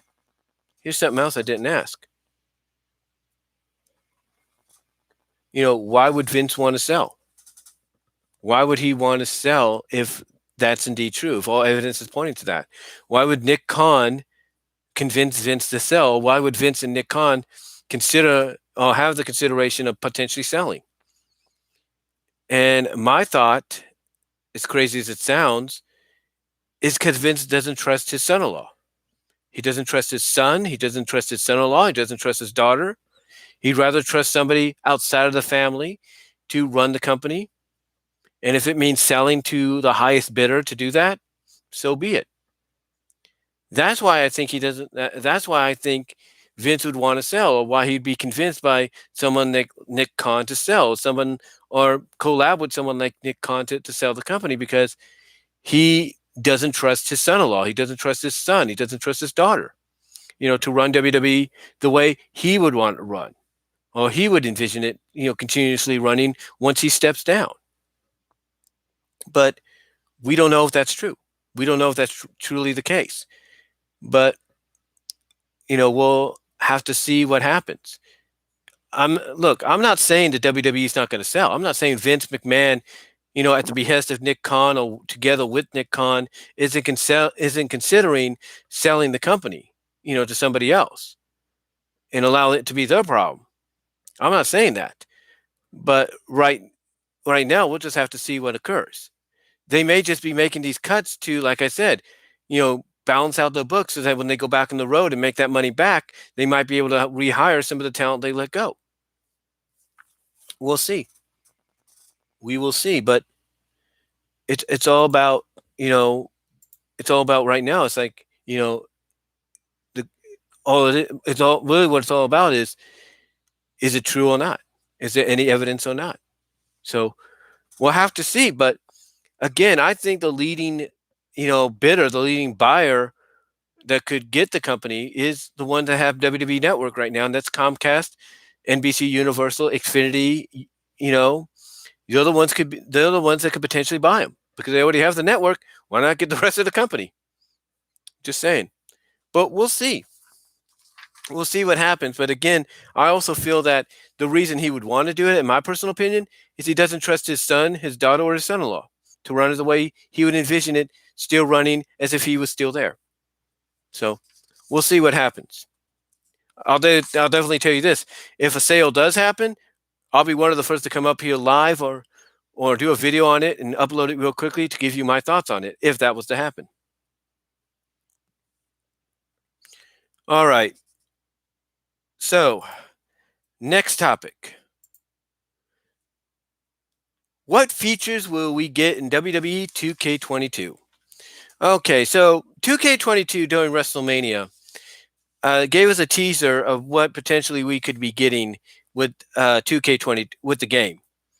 And they've even let it be known that social media-wise, YouTube, Twitter, Facebook, that they're going to let us know the progress of the game so that we as fans ourselves can see what's happening.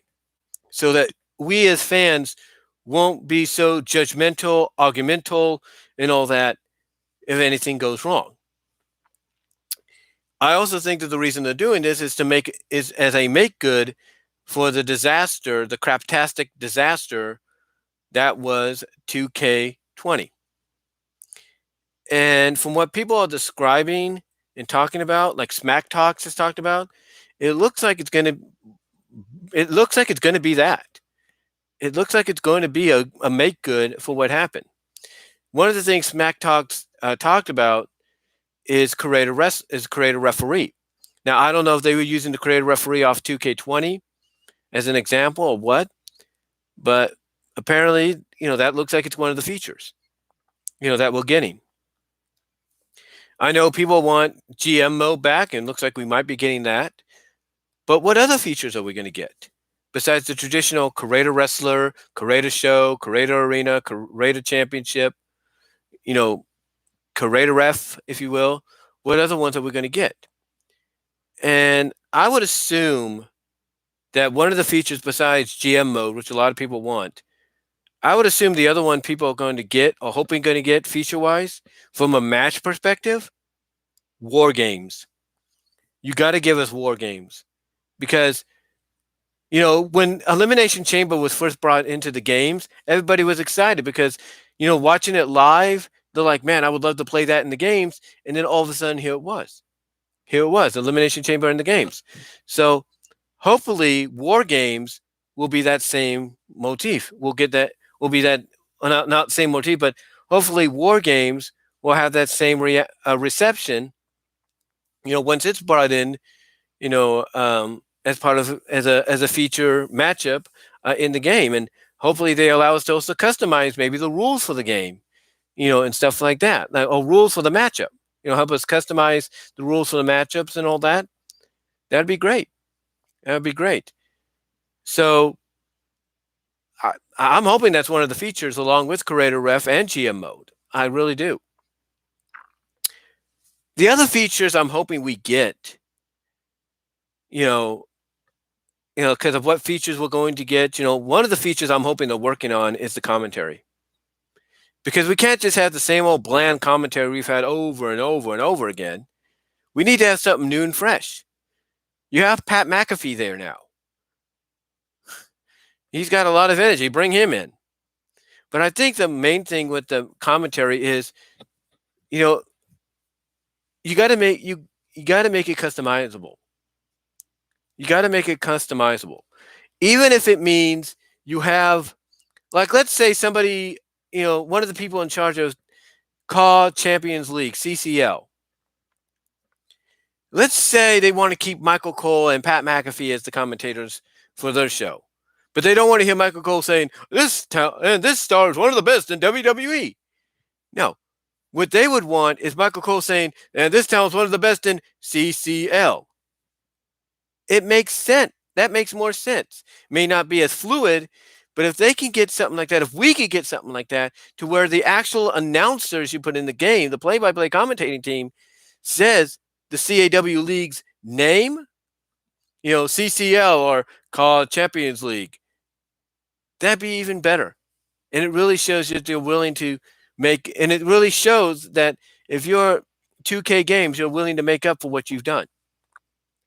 So to me, having customizable commentary would be great. As well as ring announcing, for a championship. Instead of because some of us likes to create wildcat titles or ladies, like what I'm trying to say is, there's one CAW league, that's DCA, I should say, not my league, but DCA, called Destiny Championship Alliance. And they have things like the Wildcats title. They have the, what is it? The Fire title, something like that.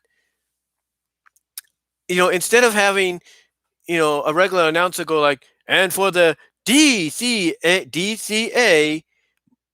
blank champ, so and so championship, which doesn't match up to what the title's name is. Just like with the commentary, have customizable announcing to where it's like the announcer says, the following contest is for the DCA, and then you have the word in there, Wildcats Championship.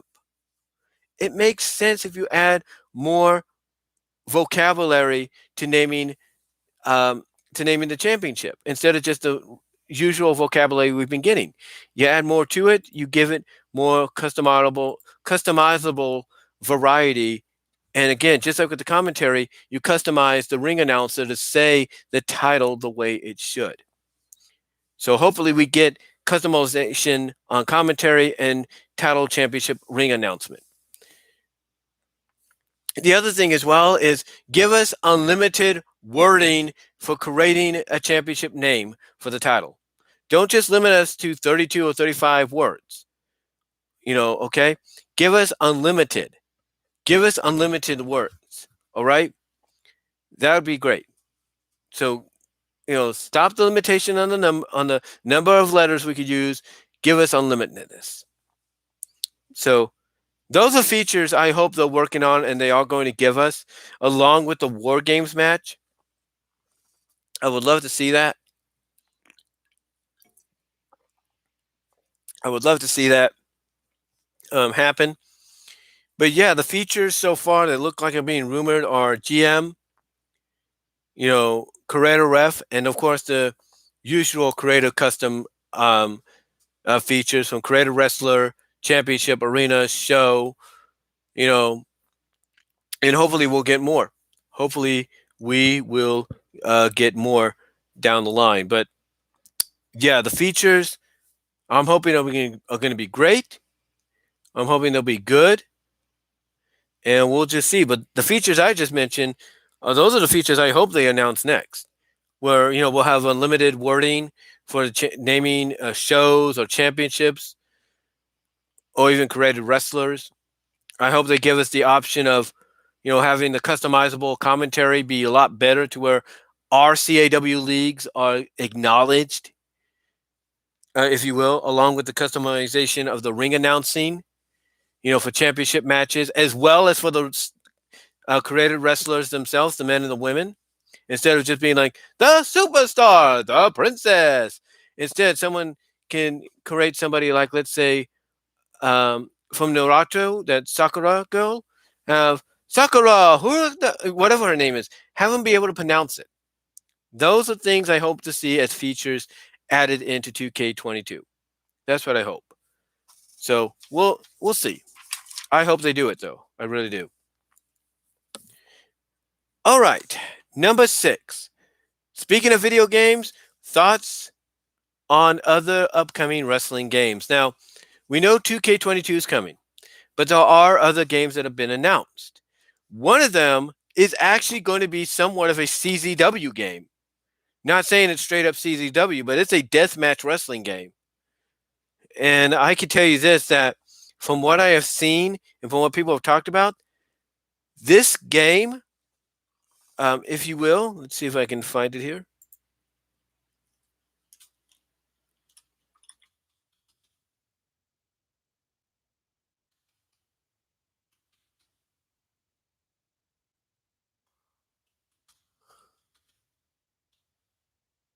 Here you go. Ultra Violence. I think that's the name. Ultra Violence wrestling game.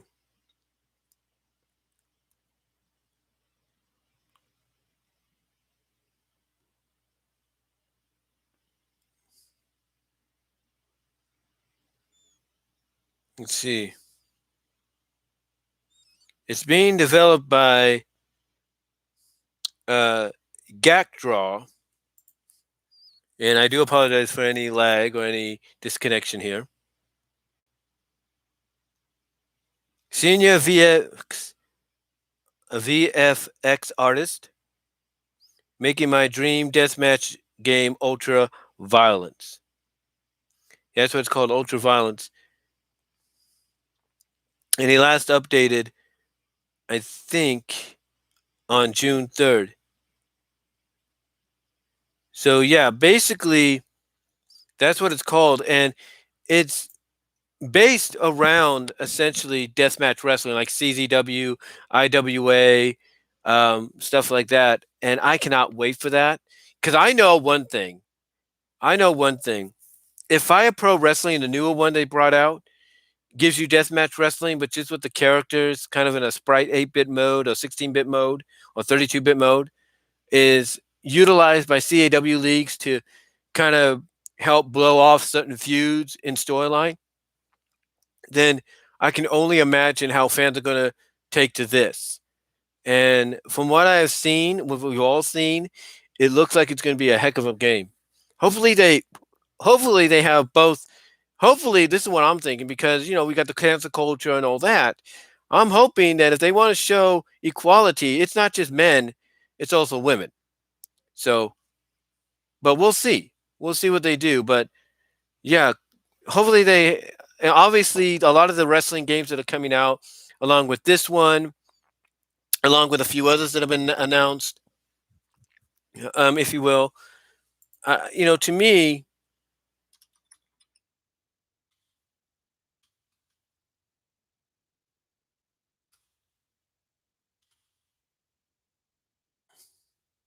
me, basically, it sounds like a lot of these games that are coming out.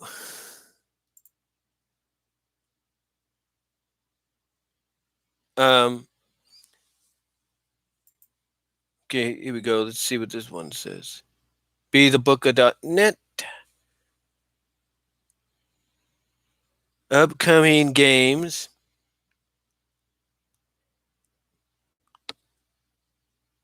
See.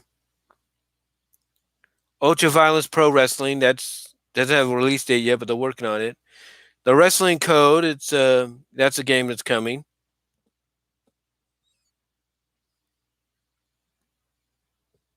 Let's see. Championship Wrestling Provider. It's a management game. Main Event Wrestling Manager. It's a management game. Project Joshi. That's coming. That's supposed to be based on the Joshi wrestlers.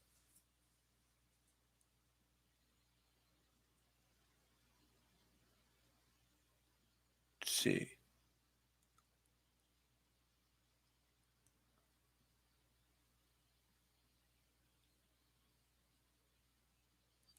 Um,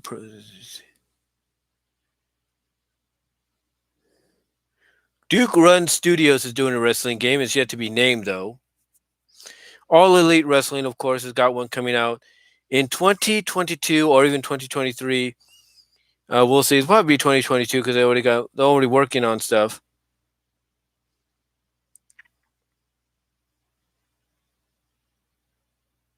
So,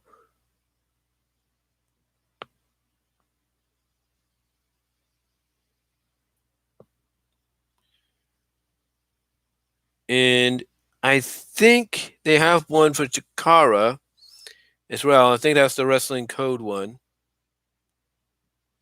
Steve Mason or Steve Mason is working on one, but he's yet to name it. So there's a lot of games that are scheduled to come out. There's a lot of games that are scheduled to come out and everything, including AEWs. But like I said, the one that really I think is going to gravitate a lot of people to it is the Ultra Violence one because, like I said, the Fire Pro series is great, but the Ultra Violence to have basically 3D models like what you would have with something like 2K, I think is really going to be the selling point because a lot of people can create the characters not just in 2K, which they will do, but they'll also create them in this Ultra Violence and then go from there. By that time, they might even have the AEW one as well. So fans are going to have a lot of options. But my thoughts basically is, when we get 2K22 and we get the AEW game, fans are going to have fun, especially with any creation suites that they have in them, which 2K22 will be known for doing. But if you have this Ultra Violence game come out before AEW's, and fans already have 2K22 in their hands, fans are going to do what they've done with Fire Pro. They're going to create wrestlers, basically the created wrestlers in both games, and then they're going to, like, let's say one of the more notable CAW rivalries created in created wrestling was, I think it was CCL or DCA, and it was Revi and Nadai, Rev and Nadai, and they had them have a blow off match where basically you had 2K where they basically combined footage that they recorded of them competing in a 2K match, and then for the other matchup, because I think it was like best out of 2-3 falls, or best 2 out of 3 falls. For the second fall, they had them compete in a hardcore match, which they showcased courtesy of the Fire Pro series. So I think basically you're going to get something like that. And if AEW doesn't have the game out before the Ultra Violence one, expect a lot of people to get onto their editing software, the video editing software, and put that kind of a match together for whatever created wrestling rivalries they come up with to kind of end that rivalry and feud with. So expect that. Expect that to happen. But yeah, my thoughts overall is we got a lot of options coming and a lot of matches we've been hoping for in the 3D element and environment. And I think people are going to have fun. I think people are going to have fun with this one. It's all said and done. And I think that Ultra Violence one that I talked about, that one's going to be a seller. That's going to be a bestseller because that's what fans have been wanting to see out of all major companies. That's what they've been wanting to see. So, yeah, my thoughts are on the upcoming games. I'm looking forward to them. Looking forward to them. All right, so number 7 on the topical list Why do fans parody heels as faces and faces as heels?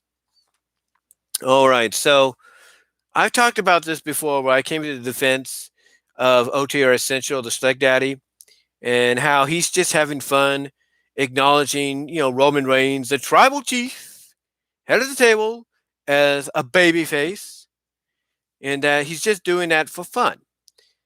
And he's not the only one.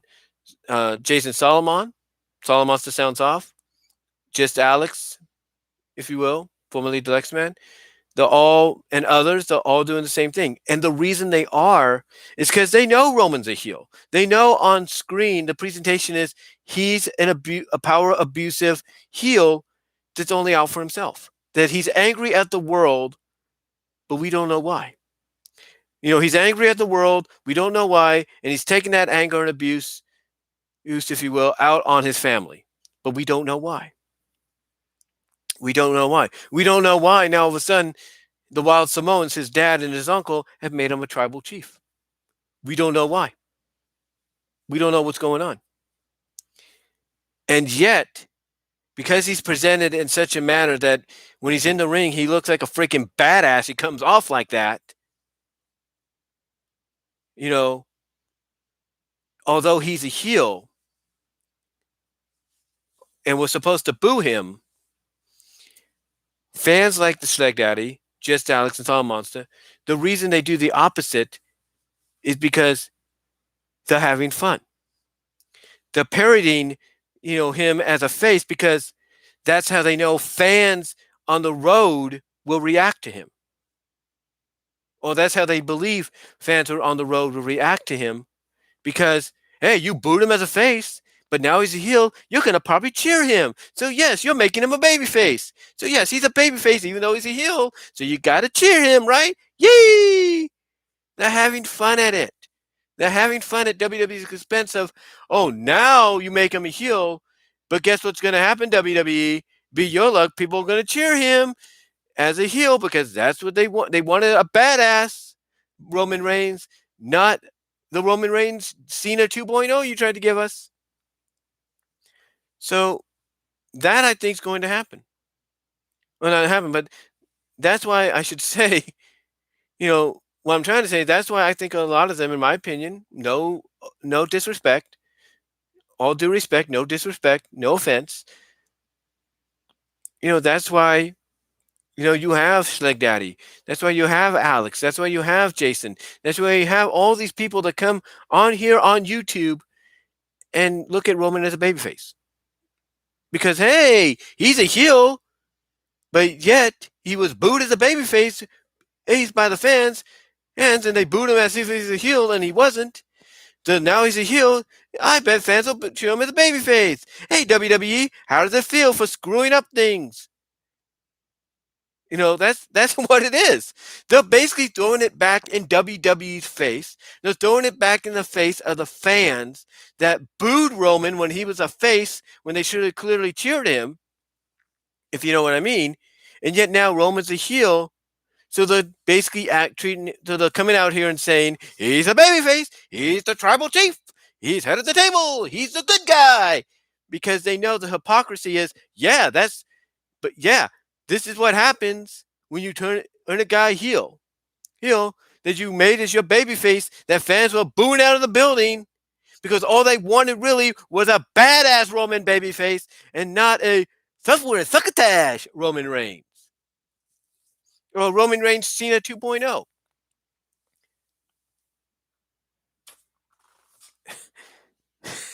It's like, and here's the thing. You have all these fans that come on here that I talked about that troll Just Alex. They troll.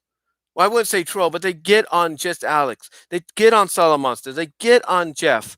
They get on their cases for not acknowledging Roman Reigns as a true heel. And yet they don't understand that what these guys are doing is they're making fun of the fact that now that he's a heel and there's no real fans except for WrestleMania in the building, to give you a real reaction of how they feel about it, they're going by what a lot of fans probably feel or would be doing if they were there in person.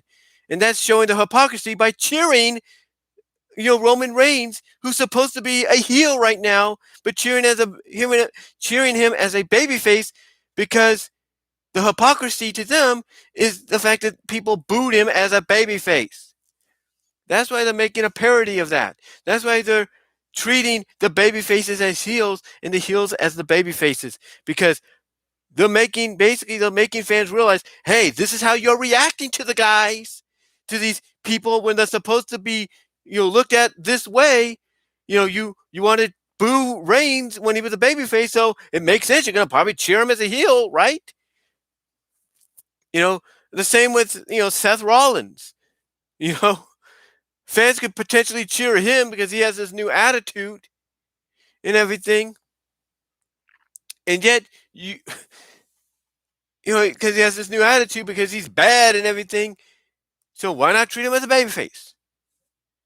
Bobby Lashley, he's an ultra babyface, right? He's the almighty, top of the line, good guy, undefeated, Superman, if you will. No offense, no offense, all due respect, no offense. But that's how people treat Bobby Lashley when they talk about Raw. Even though they know Lashley's a bad guy. It's because of the hypocrisy fans have. And the end goal, basically, is they hope, in my opinion, no offense, all due respect, no offense, all due respect, their hope, in my opinion, my point of view, their hope is it gets through to them so that when they get back on the road, these people will actually do the right thing and be like, Roman Reigns is a bad guy. Boo! And then he turns face. Yay! Hopefully it gets through to them that when someone's presented as a babyface, you cheer. When they're a heel, you boo. Don't be hypocritical about it, if you know what I mean. Don't be hypocritical about it. But yeah, that's why guys like Schleg Daddy at OTR Central, guys like Just Alex here on YouTube, or Salamonster Sounds Off. That's why they do these things. That's why they make parody. That's why they parodize, the heels as the faces and the faces as the heels, because of the hypocrisy that the fellow fans have for not seeing the fact that, oh, I get it now. It's the hypocrisy. It's the hypocrisy. And it's not just the hypocrisy of the fans, it's the hypocrisy of WWE not realizing that, maybe they don't want Roman as a sufferer and succotash babyface or a Cena 2.0 babyface. Maybe they just want badass Roman Reigns as a babyface. That's why they do this. That's why they do it. And you know what? It's fun. They're having fun. It's like I said before. When I talked about this in a separate video.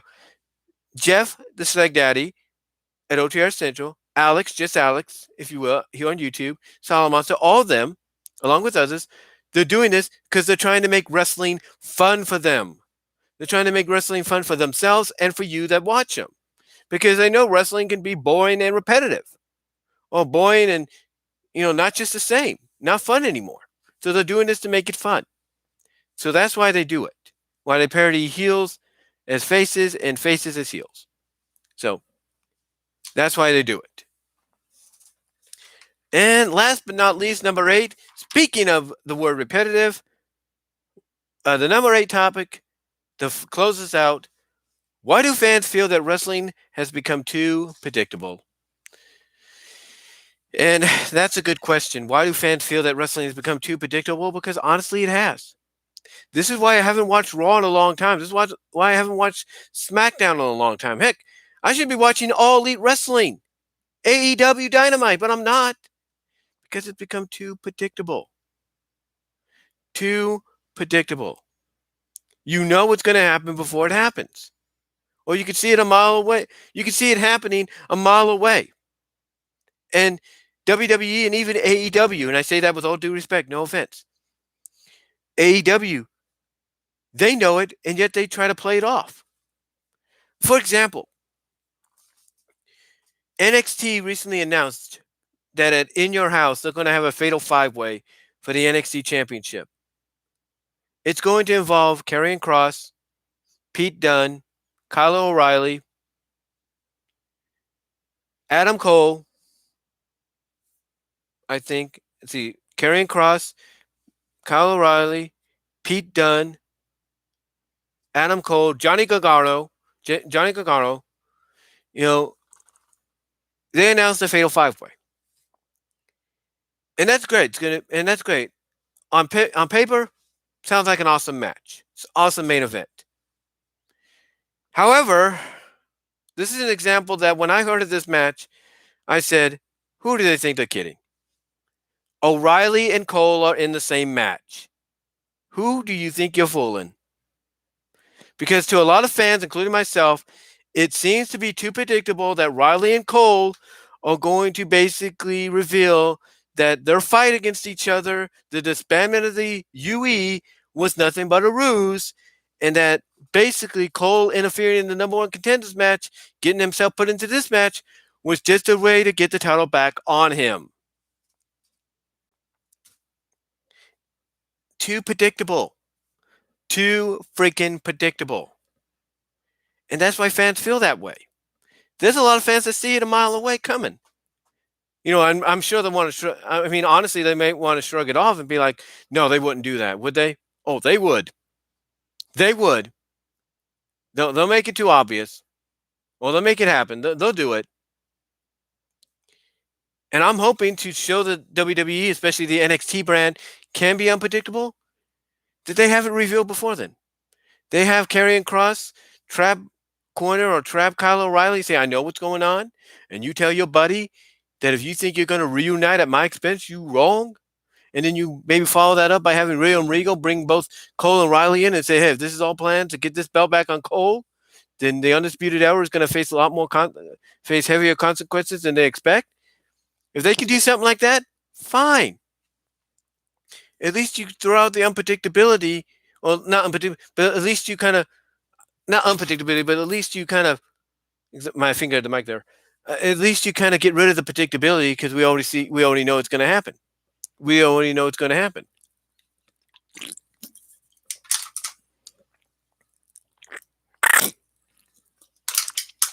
But yeah, it's things like that. It's the fact that fans look at things like that as being, you know, too predictable for them to want to watch or care. Because they know exactly what's going to happen. They know exactly what's going to occur before it happens. And WWE tries to play it off like it won't, but it will.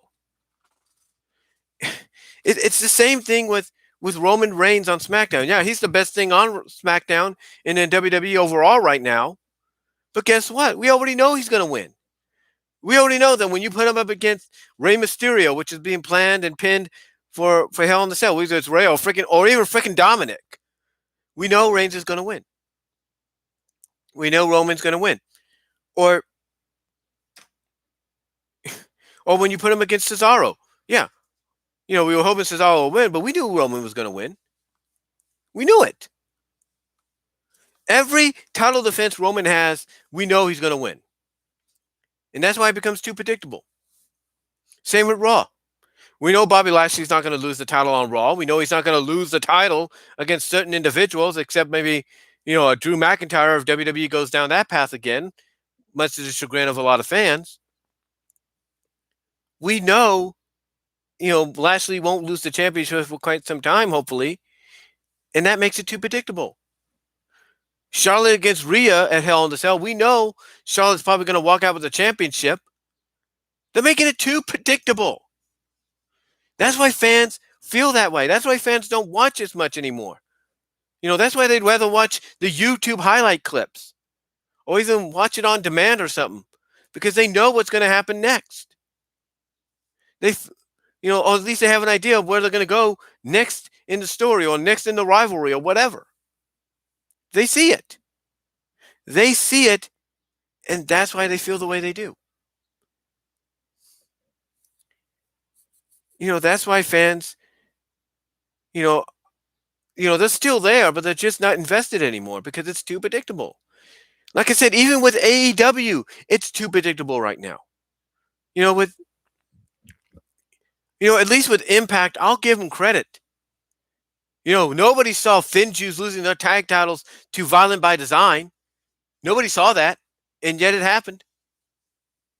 It happened. The point is,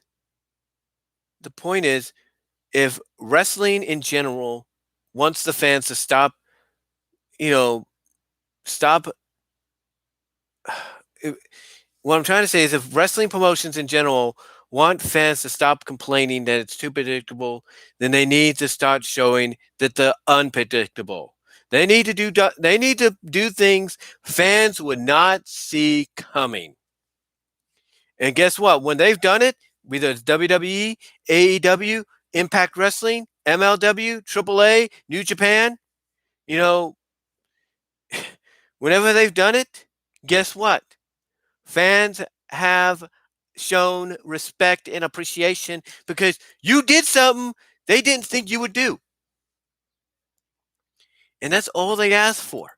That's all they asked for in return is that is for wrestling, even in this day of social media, to get unpredictable, to do things they wouldn't see coming. And if you do things they wouldn't see coming, guess what? You got them back. But right now, the reason fans feel the way that they do is because they know it's too predictable. They could see it coming a mile away, no matter what the situation. No matter what the situation, they see it coming a mile away. I mean, I'll say this. Did a lot of us want Quinn McKay to win her match against Angelina Love in Ring of Honor? Absolutely. But we knew it wasn't going to happen. And we knew that because Angelina had a friend, at ringside, it wasn't going to happen. And it didn't. But thankfully, they're setting up for a rematch to where, Quinn might get in the ring with Mandy Laron and beat her to get a one-on-one match or one-on-one rematch with Angelina. So we'll see. We'll see. But again, we wanted Quinn to win, but we knew it was going to happen. The point is, wrestling needs to stop being predictable. They need to get unpredictable again. If they want fans to stop leaving or stop being invested, they need them to get unpredictable. They need to get unpredictable, I should say, so fans will be reinvested. Fans will be reintrigued. But right now, that's the reason. But right now, overall, everything I've said is the reason fans feel wrestling is too predictable because of everything that's going on, no matter what promotion you're more invested in over the other. Because they see it coming a mile away. They do. But yeah, that's about it. And that's going to do it. That's going to do it for today's wrestling edition of Topics on My Mind for June 7th, 2021. I hope you guys all enjoyed it. I'll probably be back here later, maybe with another live stream. We shall see. I'm not saying it's going to happen, but yeah, thank you all for watching. Really appreciate it. I don't know what's going on with the live chat here. Apparently, it's a little messed up, but hopefully that'll be fixed on the next live stream that I do. But thank you again, guys, for watching. Really appreciate it. Support me at patreon.com at BWRoses.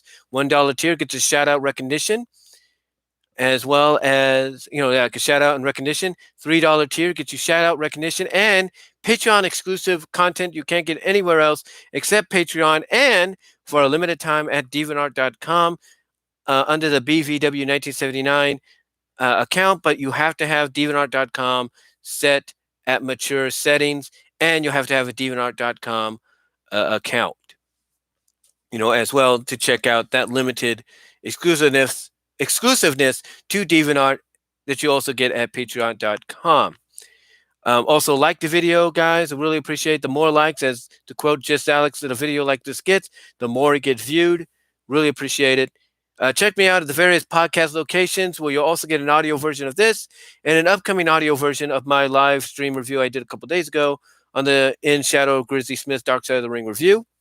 Those places are Amazon.com, Amazon Music, I should say, Apple Podcasts, iTunes, Stitcher, Google Podcasts, Anchor.fm, Spotify, iHeartRadio, Radio Public, Player.fm, and several others. Only exception is Pandora. still trying to work on that.